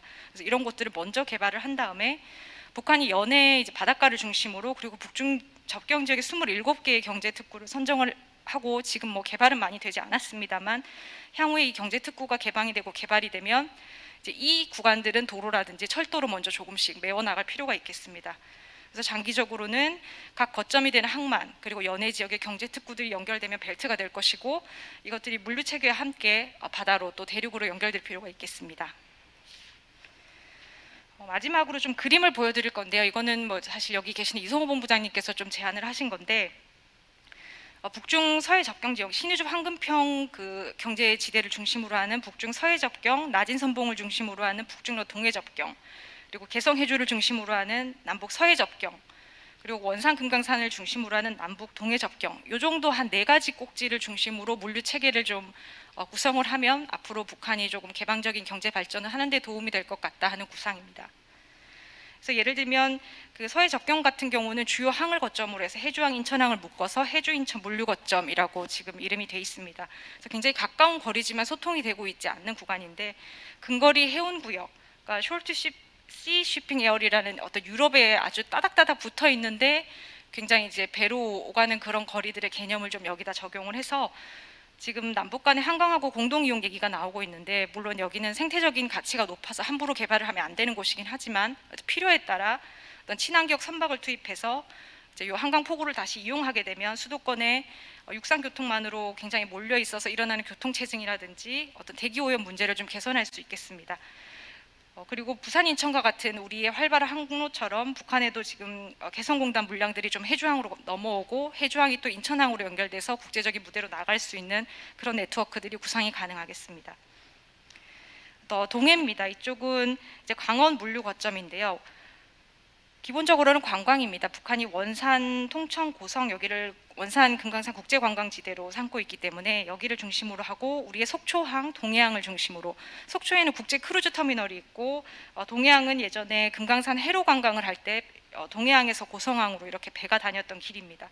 그래서 이쪽 부분을 중심으로 해서 금강산 관광 재개와 연계해서 우선은 관광교통망을 준비하고 향후에는 원산도 강원도 이제 주 도시로서 동해안에서 중요한 기능을 담당하고 있기 때문에 이쪽에 물류 연결망을 구축할 필요가 있겠습니다. 이 구간이 사실은 동해 관광 공동 특구를 지원하는 그런 물류 체계가 되겠습니다. 그리고 조금 올라가시면 북쪽으로는 중국, 러시아 그리고 북한이 만나는 나선, 훈춘, 하산 구간이 있습니다. 여기는 북중간에는 도로가 연결돼 있고 북러 간에는 철도가 연결이 돼 있습니다. 그래서 여기는 이제 삼국이 접하는 초국경 국제개방 도시로 삼고 낮은 선봉 배후지의 제조업이나 농업이나 임업 등을 가공하고 수출할 수 있는 기지를 만들 수 있겠습니다. 마지막으로 이제 반대편입니다. 이제 서쪽에 단둥 신의주 구간인데요. 단둥 신의주는 굉장히 가깝기도 하고 중국의 대부분의 물품이 이 단둥을 거쳐서 북한으로 들어오게 됩니다. 북한의 그 주요 구간으로 철도와 도로가 연결이 되어 있기 때문에 여기는 트윈시티의 개념으로 굉장히 접하고 있는 이 구간인데 단둥의 발전과 더불어서 신의주도 항만 개발을 통해서 물류도 연결하고 경제적으로 같이 발전할 수 있는 개념이 되겠습니다. 이상으로 발표를 마치겠습니다. 감사합니다. 네, 감사합니다. 지금까지 윤인주 연구위원님이셨습니다. 네, 이어서 바로 토론으로 넘어가겠는데요. 사회는 이석 한국개발연구원 선임 연구위원님께서 맡아주시겠습니다. 바로 마이크 넘겨드리도록 하겠습니다. 네, 여러분 안녕하세요. KDI의 이석입니다. 이렇게 여러 전문가 선생님들 만나서 오늘 흥미로운 얘기를 하게 돼서 매우 기쁘게 생각합니다. 우리 모두 알고 있듯이 현대 경제는 바다를 통해서 운영이 됩니다. 바다를 통해서 재화와 서비스가 들어오고요. 이를 통해서 우리의 기술과 문화, 생각들도 들어오고 교류됩니다. 그런데 한반도는 분단이 되어서 한국은 대륙으로의 접근이 차단되었다라고 하지만 거꾸로 북한은 바다로의 접근이 차단되었습니다. 그런데 이런 현실을 가지고 오늘 우리는 세 편의 아주 굉장히 환상적인 발표를 들었습니다. 이제까지 우리가 볼 수 없었던 새로운 데이터와 모델을 통해서 북한이 어떻게 해운을 세계적으로 운영하느냐라고 하는 것에 대한 통찰력 있는 지식도 전해주셨고요. 무엇보다도 새로운 경제적인 비전을 갖고 한반도의 발전에 대한 경제적 발전에 대해서 우리의 그 마음을 아주 이렇게 고양시켜주는 그런 발제들이었습니다. 그래서 여기에 대해서 하실 말씀들이 상당히 많고 제기 드는 질문도 굉장히 다양할 거라고 생각합니다. 그러나 단 한 가지 지금 현재 시간이 약간 타이트합니다. 그래서 오늘 저희가 네 분의 토론자 선생님을 모셨는데요. 각각의 토론자 선생님들께서는 한 6분 정도 6분에서 7분을 넘지 않게끔 토론을 해 주시고 그러면 이 토론자 선생님들의 토론을 다시 받아서 오늘 아주 환상적인 발표를 해주신 세 분의 선생님들의 반응 리스폰스라고 할까요? 그 마지막 얘기를 들으면 될 것 같습니다. 자, 그러면 곧바로 시작을 하겠습니다. 먼저 1번 에리나의 조사연구부장으로 계시는 미무라 마스히로 박사님께서 나와 계시면 토론 부탁드립니다. 여러분 안녕하십니까? 일본 니가타에 있는 에리나의 미무라라고 합니다. 오늘 세 분의 발표를 듣고 아주 북한 물류에 대해서 공부가 잘 되었습니다. 먼저 누크레트 교수님의 발표를 들었는데 아주 그 객관적인 데이터를 이용해서 북한의 물류에 대해서 그 조사하신 내용들은 굉장히 중요한 그 조사 연구라고 생각을 합니다. 앞으로 이러한 연구가 그 객관적인 수치에 기초한 연구가 많아지는 게 중요하다고 생각을 하고 그 중에 2000년대 북중무역 전성기에 육상 수송이 중심이었기 때문에 해운 같은 경우에는 수가 뭐 줄어지는 그래서 북한의 무역 그 금액, 무역량은 많아졌는데 해운은 줄어졌다. 그런 현상들을 볼 수가 있었습니다. 그리고 그 단순히 이 톤수를 보면은 예를 들면 라진 하산 프로젝트에 러시아에서 북한 트란지터해서 중국이나 한국으로 가는 석탄 같은 경우에는 그 배 통수가 굉장히 크기 때문에 이 그 도표에 굉장히 그 뚜렷하게 나타나는 그런 경향이 있구나 그런 느낌도 있었습니다. 그래서 앞으로 수치를 이용할 때는 그 수치의 필터링을 잘 하는 것이 중요하지 않을까 싶습니다. 그리고 그 동북아의 그 해운 네트워크를 볼 때 제가 사실 니가타 항을 찾아보고 있는 회의실에서 지금 토론하고 있습니다. 80년대, 90년대에 니가타가 굉장히 일본에서 중요한 항구였다. 그건 만경봉호, 만경봉 92호가 바로 니가타에서 출발했기 때문입니다. 동수도 크고 10,000톤 정도 있기 때문에 북한의 다른 배보다는 훨씬 큰 배였기 때문에 그렇게 된 것 같습니다. 그래서 그러한 북한의 무역의 현황 그런 것과 객관적인 데이터를 어떻게 연결시키고 분석하는가. 그래서 그 반법론적으로 앞으로 발전이 있으면 그 북한의 무역에 대해서 특히 해운에 대한 그 분석이 더 진전되지 않을까 싶습니다. 두 번째 발표는 이 중국 연영성 심양에 계시는 그 장동명 교수님께서 하셨는데 중국 같은 경우에는 물론 물류도 그 해상 물류도 있지만은 기본적으로 대륙 국가이기 때문에 육상 교통도 굉장히 중시하는 것 같습니다. 그래서 중국의 입장에서 봤을 때는 한반도를 통과해서 그 북한을 통과해서 한국으로 연결되는 그런 교통 네트워크가 생기는 게 중국의 이익에도 맞고 한중 무역에도 굉장히 도움이 된다. 그런 접근법이 있는 것 같습니다. 그리고 중국 연원성 같은 경우에는 국경을 접하는 지역으로서 지금까지 오랫동안 교류를 해오고 그 사이에 축적된 경험과 북측과의 그 인간관계, 기관 대 기관의 관계들 그런 것들이 있기 때문에 그런 경험들을 앞으로 한반도 물류를 고려할 때는 굉장히 활용할 수 있는 그런 희망이 있지 않을까 싶습니다. 그런 면에서 한국과 중국의 그 육상 교통 인프라 개발에 대한 그 이해관계가 같다고 느꼈습니다. 세 번째 발표에 그 윤인주 연구위원님께서 발표하신 그 바다를 잃어버린 북한이란 표현이 있었는데 사실은 그 바다를 잃어버린 북한의 함의가 굉장히 그 깊다고 생각합니다.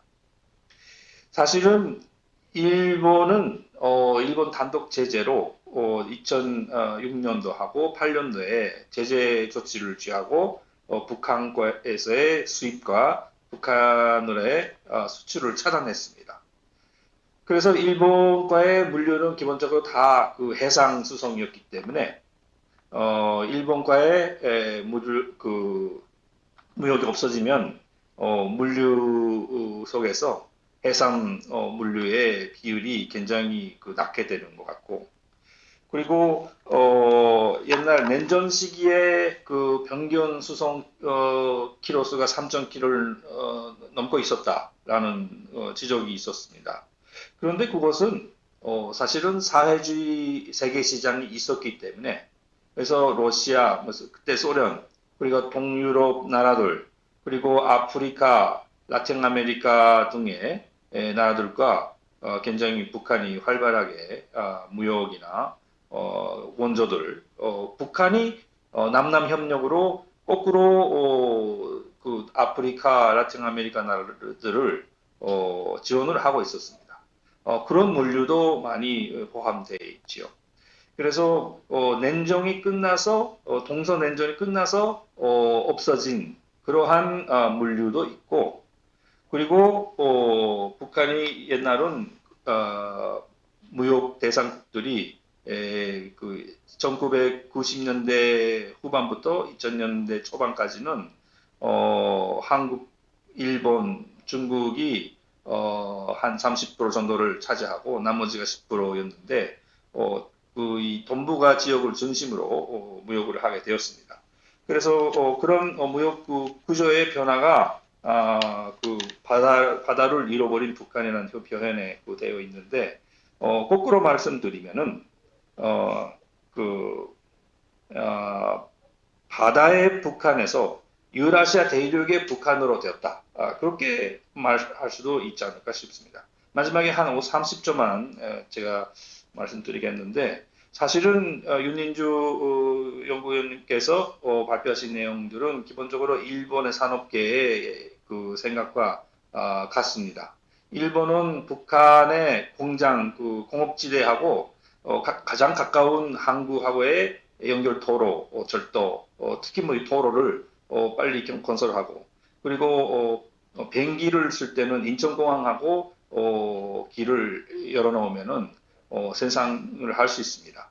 그런 면에서 일본에서는 북한의 항구와 공업지대를 연결하는 도로를 먼저 건설하는 게 효율적이라고 생각하기 때문에, 그런 면에서 윤 연구위원님의 그 발표는 굉장히 일본 기업들도 관심을 가지게 되지 않을까 싶습니다. 이상입니다. 감사합니다.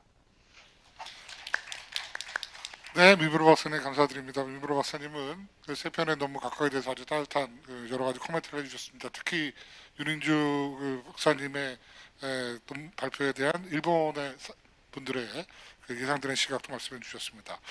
다음으로는 전명수 블라디보스톡 그 국립경제서비스대학교 교수님의 코멘트를 듣도록 하겠습니다. 부탁드립니다.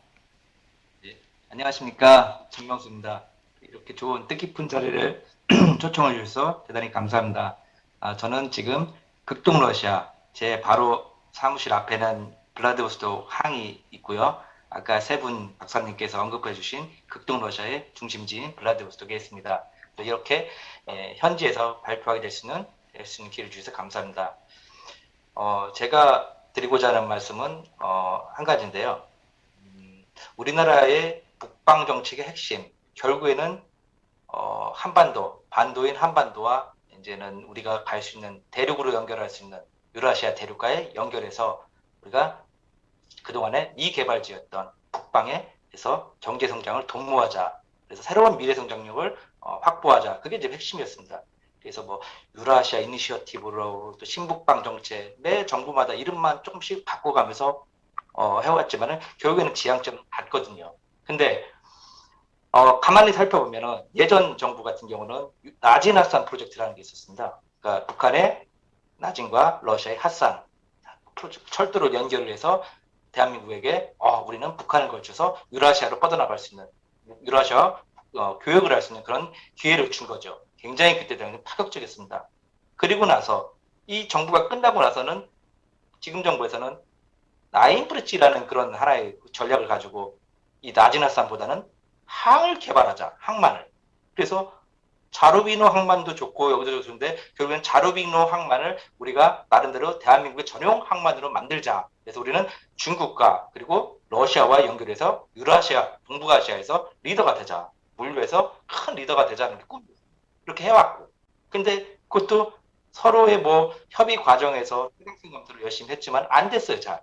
그래서 결국에는 지금까지 해온 거에 대해서 절대 비판을 하는 건 아닙니다. 하지만은 연결을 못 시키고 있습니다. 나지나산 몇 번 철도 운송, 시범 운송 몇 번 하고 뭐 여러 가지 제품을 가지고 시범 운송을 해요. 그리고 나서 가능성을 보고 그리고 나서 없어요. 자루비누 항만은 근처도 못 갔어요. 타당성 검토를 해서 자료는 대한민국 최고로 많이 가지고 있을 겁니다. 그 경제성에 대해서. 근데 없어요, 지금은. 아무것도.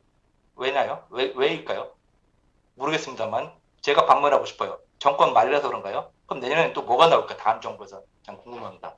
그래서 저는 그거에 대해서 조금 한번 따끔하게 좀 지적을 하고 싶고요. 마무리가 안 되는 거. 결국에는 망은 만들었어요. 네트워크는 만들었는데 이제는 내가 여기까지 만들어줬으니까 알아서 해야 되는데 그거를 결국 민간 기업이 좀 알아서 하십시오. 정부가 일종과의 협상을 해줬으니까 실제로 땅 파고 시멘트 하고 뭐 도로 만들고 하는 거는 하십시오 했는데 결국에는 그게 없었어요. 왜? 기업에서는 경제성이 담보가 되지 않는 한 절대 투자를 안 하거든요. 인력 투자는 금액도 아닐 거고요. 그래서 결국에는 그냥 길만 만들어 놨지 그러니까 물류가 돌 수 있게끔 비즈니스맨들을 기업들을 많이 참여시켜야 되는데 그거에 대해서는 굉장히 부진했다는 겁니다. 이유는 하나겠죠. 민과 관, 그거는 정부가 여기까지 시장 경제는 알아서 기업끼리 하십시오. 러시아에 그렇게 두면은 100년이 지나고 1000년이라도 아무것도 나올 수가 없거든요. 그거 한번 다시 한번 정부가 다음 정부에서 생각해 줬으면 좋겠습니다. 결국 저는 부산이나 동해에서 지금 블라디보스톡으로 오는 항로가 있습니다. 그죠? 물동량이 지금 없어서 너무 넘쳐요.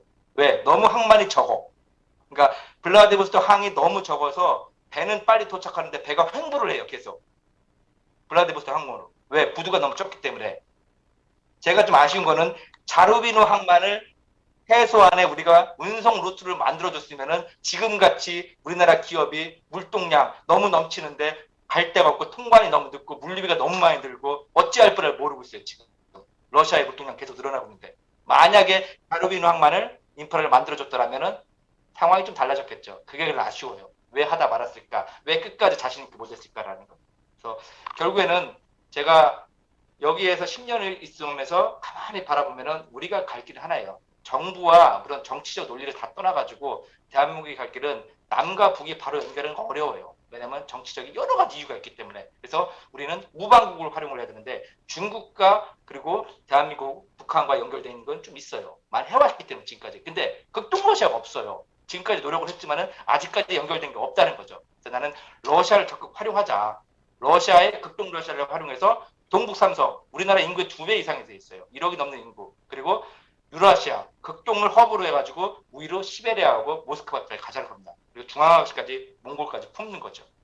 나 망을 활용했으면 좋겠는데 그 그림 설계들은 다 가지고 있어요. 근데 경제를 만들어야 되거든요. 그거를 못 만드는 거 잘 아직까지. 왜? 그림은 다 가지고 있어요. 너무나 훌륭한 전문가들이 많기 때문에. 그래서 저는 그 길을 좀 갔으면 좋겠고 제가 원하는 거는 쌈박한 아이디어를 가지고 하자는 게 아니라 조금 선택과 집중을 해가지고 정권의 정부에 관계없이 좀 집중을 하자. 망을 만들었으니까 어떻게 하면 이 망을 만들 수 있을까? 대한민국에서 수출하려고 하는 건 그러니까 수출만 생각하지 말고 북한과 러시아의 해상 운송을 활용을 해서 그 해상 운송을 활용해서 러시아의 보세구역 창구를 지정을 받아서 부산으로 갖고자 하는 겁니다. 동해를 갖고고.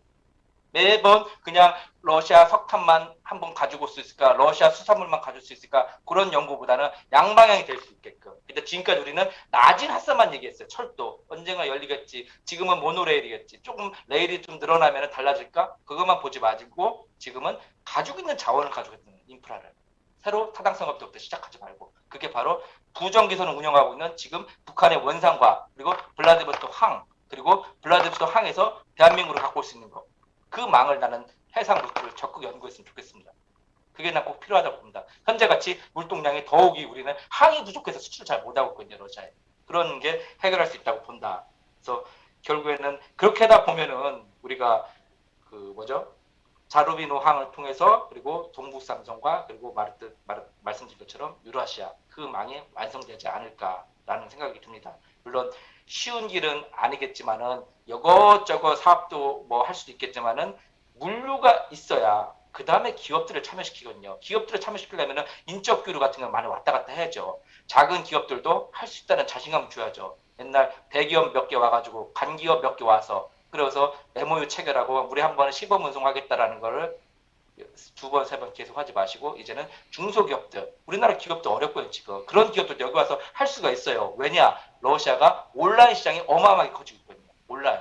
말 그대로 쇼핑몰 시장입니다. 2023년까지 32조 원 시장이에요. 옛날에는 오프라인 시장이었기 때문에 작은 기업이 참여할 수가 없었어요. 왜? 인프라가 경제가 안 되기 때문에, 규모의 경제가 안 되기 때문에. 근데 지금은 조금만 창의성을 가지고 러시아에 집중을 하면은 온라인으로 얼마든지 할 수 있다는 겁니다. 그러한 러시아의 달라진 이런 환경, 유통 환경을 활용해서 전자상거래 통해서 쉬운 말로 고세 창고를 만들어서 우리가 큰 물류 창고를 만들어서 전자상거래와 또 하나는 일반 공산품을 따로 거기서 또 오프라인 시장으로도 유통을 시킬 수가 있는 거죠. 네, 그런 감사합니다. 나- 우리 전명수 교수님께서 경제협력, 물리를 통한 국제적 경제협력의 지속 가능성, 그다음에 실천력에 대한 강조를 해주셨습니다. 두 분의 토론자분은 한 분은 일본에 니 갔다, 한 분은 러시아의 블라디보스토크에 했는데 이제는 국내 분들의 토론자를 모시겠습니다. 먼저 한국산업은행의 김영희 박사님의 토론을 듣도록 하겠습니다. 네, 안녕하십니까. 산업은행 김용희입니다. 그 앞에 세 분 발표를 잘 들었고 또 토론자분들 그 코멘트도 잘 들었습니다. 그래서 그분들이 토론을 좀 중복되지 않으면서 말씀을 드리려고 합니다. 그 첫 번째 발표, 두 번째 발표에 대해서는 앞선 토론자들께서 말씀을 주셨고요. 또 윤인주 박사님 발표에 대해서도 잠시 말씀을 드렸습니다. 그래서 저는 그 발표에 대해서는 다른 의견이 없습니다. 우선 전문가이시고 하기 때문에 가장 잘 이 해륙 물류 네트워크의 구축 방안에 대해서 가장 잘 말씀드리지 않았는가 그렇게 생각을 합니다. 그래서 북한 다른 것보다도 이 안의 내용에서 약간씩 나오는데 북한이 왜 바다를 잃어버렸을까? 그다음에 당대나 이런 데서 왜 북한은 항만을 언급하지 않는가? 이런 부분에 좀 초점을 둬서 말씀드리려고 합니다. 그것은 제가 말투에서 보시는 것처럼 북한에서 살았기 때문에 또 제가 항만에서 근무를 했기 때문에 좀 이런 부분을 했으면 좋지 않을까라는 부분 좀 중점 말씀을 드리려고 합니다.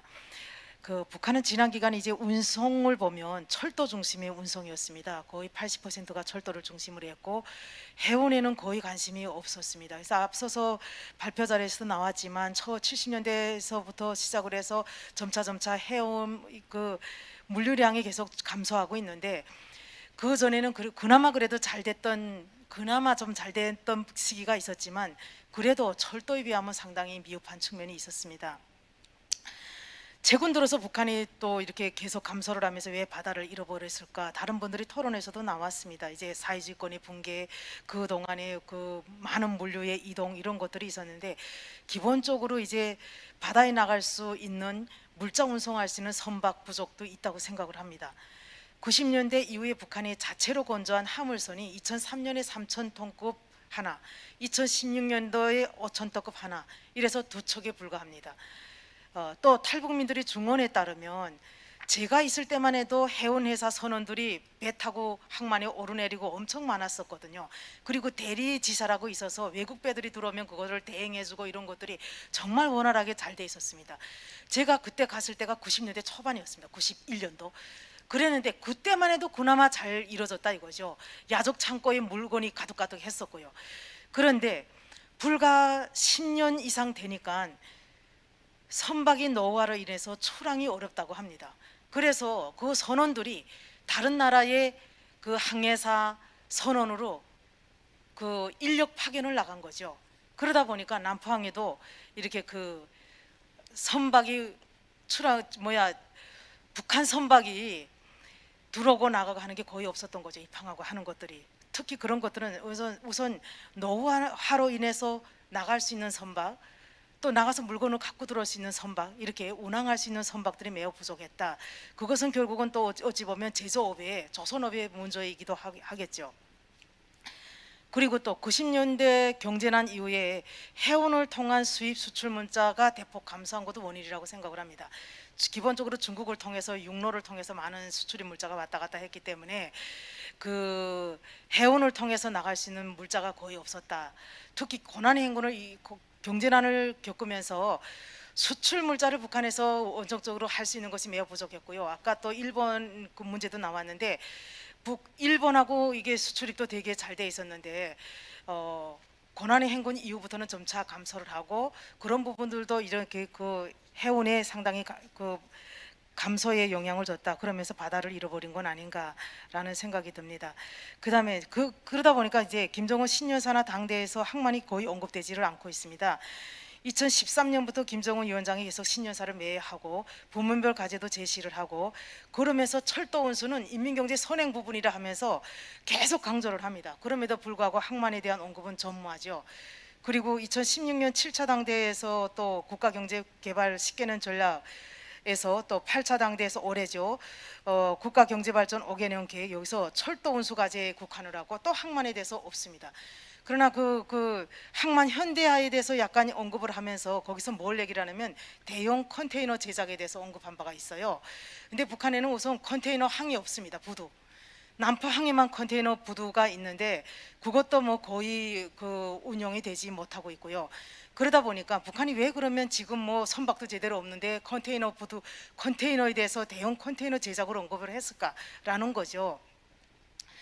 북한이 이제 물건이 그 수입 물자가 들어오면 야적에 보관을 합니다. 기본적으로 창고가 많이 부족하기 때문에 그렇게 하면 유실이 많아요. 도둑질 많이 가고 더구나 북한이 어렵기 때문에 그래서 컨테이너에다 여면 일단 보관이 가능하고요.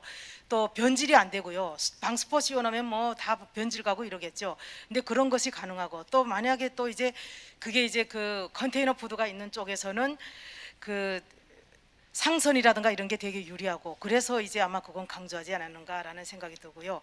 그래서 이런 상황 속에서 해륙 물류 네트워크를 구축하기 위해서 앞서도 나왔습니다. 일단 선행해야 될 사업들이 있다. 앞서 나왔는데 항만 시설 거점별로 현대화하자라는 부분이 나왔는데 우선 중요한 것은 항만 시설 현대화라고 생각을 합니다. 이것은 자금이 부족으로 인해서 북한은 어렵기 때문에 이런 것도 남북 협력을 통해서 해결해야 될 부분이 아닐까 생각을 하면서 제 토론을 여기서 마무리하도록 하겠습니다. 감사합니다. 네, 감사합니다. 김학의 박사님께서 북한의 현실과 특히 그 남북 경제 협력을 통한 항만 시설의 건설의 중요성을 지적해 주셨습니다. 그러면 마지막 토론자로 이성우 KMI 본부장님의 토론을 듣겠습니다. 네, 안녕하세요. KMI 이성우입니다. 저한테 발언 기회가 안 주어질 것 같다는 불안감을 계속 가지고 있었는데 다행히 말을 할 수 있는 시간을 가지게 됐습니다. 이 세션에 이제 컨텐츠를 기획을 사실 제가 좀 했습니다. 우리 원장님하고 또 우리 박사님들하고 의논하면서 과연 우리가 있는 이 부산을 기준으로 해서 뭔가 남북을 만들어 나가는 어떤 돌파구를 찾아야 되는데 그게 뭘까라는 생각을 좀 하면서 예전부터 제가 고민했던 이 내용을 좀 정리를 해서 컨텐츠로 좀 담았고요. 그래서 그러다 보니까 미국 그리고 한국, 중국, 일본, 러시아에 있는 분들의 의견을 같이 들으면서 지금 북한 물류에 대해서 이야기를 하고 있습니다. 앞에 오늘 들으면서 여러 세션에서 자 이제 시작점이자 지금부터라도 북한하고 뭘 하자라는 이야기를 다른 세션에 있는 북한 전문가들이 많이 이야기하셨습니다. 정치적인 부분, 외교적인 부분 그리고 또 이념에 대한 이야기도 많이 하셨는데 저는 그걸 들으면서 우리 정부가 또 정권이 바뀌면 또 어떤 모습으로 될까라는 생각도 같이 해봤습니다. 지금 사실은 우리는 보수와 진보로 계속 왔다 갔다 그리고 있고요. 뭐 좌우라 그러죠. 그리고 이제는 보수 진보를 떠나가지고 이제 노령층, 중년층 그리고 또 이제 MZ 세대까지 나눠지는 이제 계층의 또 갈등이나 생각이 좀 많이 다르고 있습니다. 그러면 이 사람들을 뭉쳐서 설득을 할 수 있는 방법이 뭘까요? 정치적인 이데올로기일까요? 뭘까요? 제 생각에는 경제라는 키워드밖에 없는데 이 경제라는 키워드를 가지고 실물을 가지고 이제 이 남북 관계를 풀어나가야지만 이제 그거밖에 답이 없지 않나 생각을 합니다. 그런데 북한을 열 수 있는 방법 물론 지금 여러 가지 제재 때문에 실질적인 우리가 해 나가고 있는 것은 매우 제한적입니다만 결국은 북을 열기 위해서는 이제 물류라는 겁니다. 물류가 연결이 돼야지만 무역이 되고 무역이 돼야지만 북한이 경제가 이루어지는데 근데 북한은 과거부터 철도 중심적으로 진행됐고 또 이 철도가 중심이 되고 대북 제재가 있다 보니까 이제 교역을 중국밖에 안 합니다. 그러면 이 경제는 중국에 계속 종속이 될 수밖에 없다는 이런 불안감도 저희들한테 남아 있는 거죠. 그런데 기본적으로 우리가 이거를 설득할 수 있는 방법이 우리나라는 지금 섬이기 때문에 99.6%가 이제 해운으로 수출입이 됩니다. 배가 너무 싸기 때문에 배로 모든 물건을 움직입니다. 그러면 전 세계는 어떨까요? 철도로 다 움직일까요? 전 세계 무역량의 90%가 해운으로 움직입니다. 즉 남북이 연결되더라도 북이 정상적으로 국가가 되더라도 북은 10% 20% 정도만 철도로 의존해야 되고 국내 운송이 아니라 해외 운송 그리고 나머지 국제 운송으로는 이제 해운이 메인이 될 수밖에 없습니다. 그건 뭐 이데올로기를 떠나서가 아니라 이게 실제적으로 돈을 벌기 위해서 가장 싼 교통수단을 물류수단을 선택할 수밖에 없다는 부분이죠. 자, 그런 측면에서 우리가 북을 바라보고 북한하고 같이 어떻게 협력을 할지를 찾아봐야 되는데 이번 정부에서 계속 이제 철도를 너무 강조를 하니까 제가 한 3년 전에 언론에다 기고를 한 적이 있습니다. 철도뿐만 아니라 해운을 같이 가야지만 북이 정상적으로 교류를 할 수 있다는 이야기를 했었습니다. 북한 한반도 랜드 브릿지가 될 수 있다고 이야기했는데 저는 이제 랜드 브릿지뿐만 아니라 CN 랜드 브릿지가 될 수 있고 대륙하고 해양을 연결할 수 있는 고리가 되는데 이게 결국은 우리나라만이 아니라 북한도 그런 식으로 가야 된다는 거고요. 우리가 그렇게 발전했던 것처럼 베트남이 그리고 중국이 했던 것처럼 결국은 항만 도시를 통해서 돈을 벌어가지고 그 배후에 철도와 도로를 깔고 그게 연결이 되면서 다시 국가 전체를 발전시켜 나가는 게 기본적으로 아까 윤인주 박사가 이야기했던 점선 모델입니다. 그걸 시작하기 위해서는 결국은 아까 일본도 그렇게 바라보고 있다고 이야기하셨는데 항만 쪽에 그러니까 먼저 하자가 아니라 같이 하자는 의미입니다. 그래서 제가 이 복합 물류에 대한 이야기를 좀 던졌고요. 그리고 지금 이 제재 국면에서 우리가 해결할 수 있는 방법은 남북이 해운을 연결한다는 건 사실상 어렵다고 생각됩니다. 뭐냐? 그러니까 다자간으로 계속 접근을 해야 된다는 부분입니다. 제가 2015년, 16년, 17년 북한의 나진, 선봉을 계속 방문을 하면서 그때 봤을 때 결국은 솔루션은 중국과 러시아를 끌어들여 가지고 남북이 같이 이 물류에서 풀어나가는 솔루션을 찾아야지만 지금 이 궁극적으로 막혀 있는 이 정치적인 아니면 어떤 외교적인 문제들을 풀 수 있지 않을까라 생각해서 그 부분에서 계속 좀 이야기를 드렸고요. 그래서 오늘 그게 매개가 돼서 이 남북러에 대한 이야기를 드렸습니다. 그리고 또 한 가지는 아까 우리 김영희 박사님 이야기하셨습니다. 북한의 선박 진짜 노후합니다. 현장에 가서 직접 보니까 부산에는 20대에서 30대가 있는 이 예도선이 북한에는 항만마다 한 대밖에 없습니다. 그것도 마력이 100마력, 부산은 보통 500에서 1000마력입니다. 그런 배가 오니까 5만 톤짜리 중국 배가 들어오니까 그 배를 못 끄집어내서 난리가 나고 했었습니다. 이런 부분에서 총체적으로 우리가 북한이 양쪽으로 눈을 뜰 수 있도록 하기 위해서는 이 해운에 대한 그리고 바다에 대한 생각들을 좀 깨우쳐주고 우리가 같이 연결하는 부분을 같이 고민을 해야 되지 않을까라고 생각을 합니다. 자, 계속 이야기하면 계속 이야기 길어질 것 같아서 여기까지 마치도록 하겠습니다. 감사합니다. 네, 본부장님 아주 감사를 드립니다. 원래대로 하면 우리 발표하신 세 분의 이야기를 다 다시 들어봐야 될 텐데 지금 이 시간이 5분 정도밖에 남지를 않았습니다. 그래서 또 이 토론자분들도 질문이나 이런 것을 하는 게 아니고 본인의 얘기를 하시기 때문에 발표자분들께서 특별하게 리스폰스를 하실 거 없다라고 하면은 계신가요? 혹시 장동명 교수님이랑 특별히 교수님께서 리스폰스를 좀 마지막으로 하실 게 있습니까? 예, 그러면 장동명 교수님한테 드리겠는데요. 2분 안에 부탁드립니다. 2분 안에. 네, 이 교수님 감사합니다. 제가 한마디로 육해 병행을 진행해야 된다는 주장이 맞다고 생각합니다. 왜냐하면 육로가 철로 그렇지만 사실 육해가 병행해야 된답니다. 제가 옛날에는 육해공 이게 에어라인까지 통합했는데 지금 EPRK에서 조건 안 되니까 육해는 같이 병행해야 되는 것은 사실입니다. 근데 여기에서 ROK에서 항만 건설하고 DPRK 항만 건설을 그 다음에 중국 참여, 일본 참여에 다국적이 어떻게 같이 참여할 수 있는 항만 건설 프로젝트를 같이 논의할 필요가 이제는 필요하다고 생각합니다. 예, 이상입니다. 아유, 감사드립니다.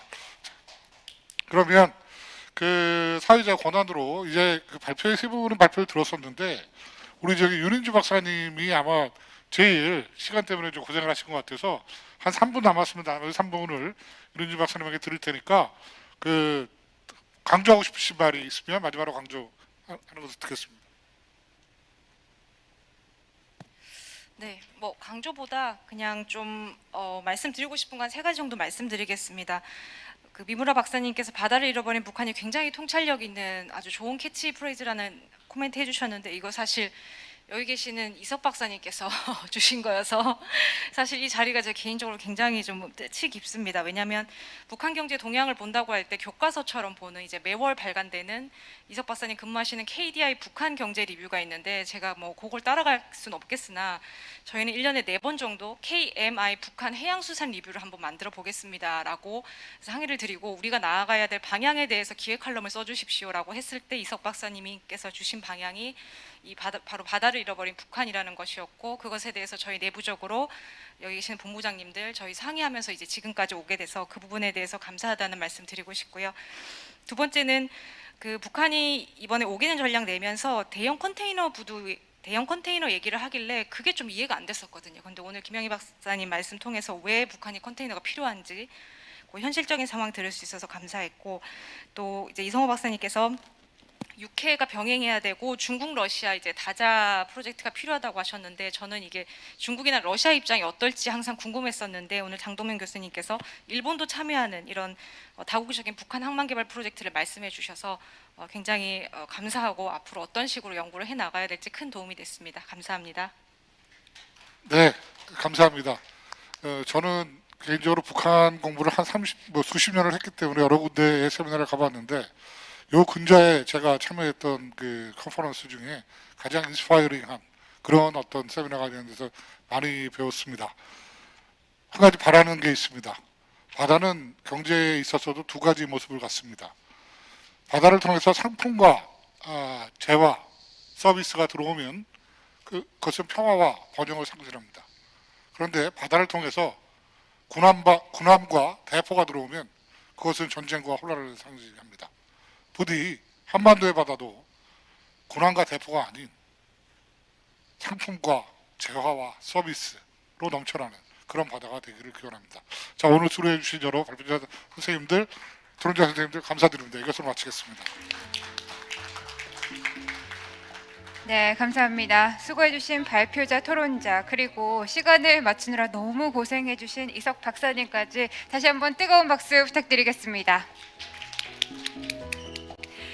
네, 감사합니다. 어느덧 오늘 세션을 마무리할 시간이 되었습니다. 오늘 포럼에선 각국의 다양한 전문가분들 모시고 한반도 평화를 위해서 우리가 무엇이 필요한지에 대해서 심도 깊은 논의를 해보는 자리를 가졌습니다. 이상으로 2021 한겨레 부산 국제심포지엄 1일차 프로그램을 모두 마치도록 하겠습니다. 다시 한번 2021 한겨레 부산 국제심포지엄에 참석해 주셔서 감사드립니다. 네, 내일 안내 말씀 드리겠습니다. 내일 일정은 9시 30분부터 시작을 하게 됩니다. 그리고 청년 세션, 한국 대선 라운드 테이블, 부산 세계 박람회 특별 연설, 한일관계 부산시의 역할 라운드 테이블 등 다양한 행사가 준비되어 있으니 많은 참여 부탁드리겠습니다.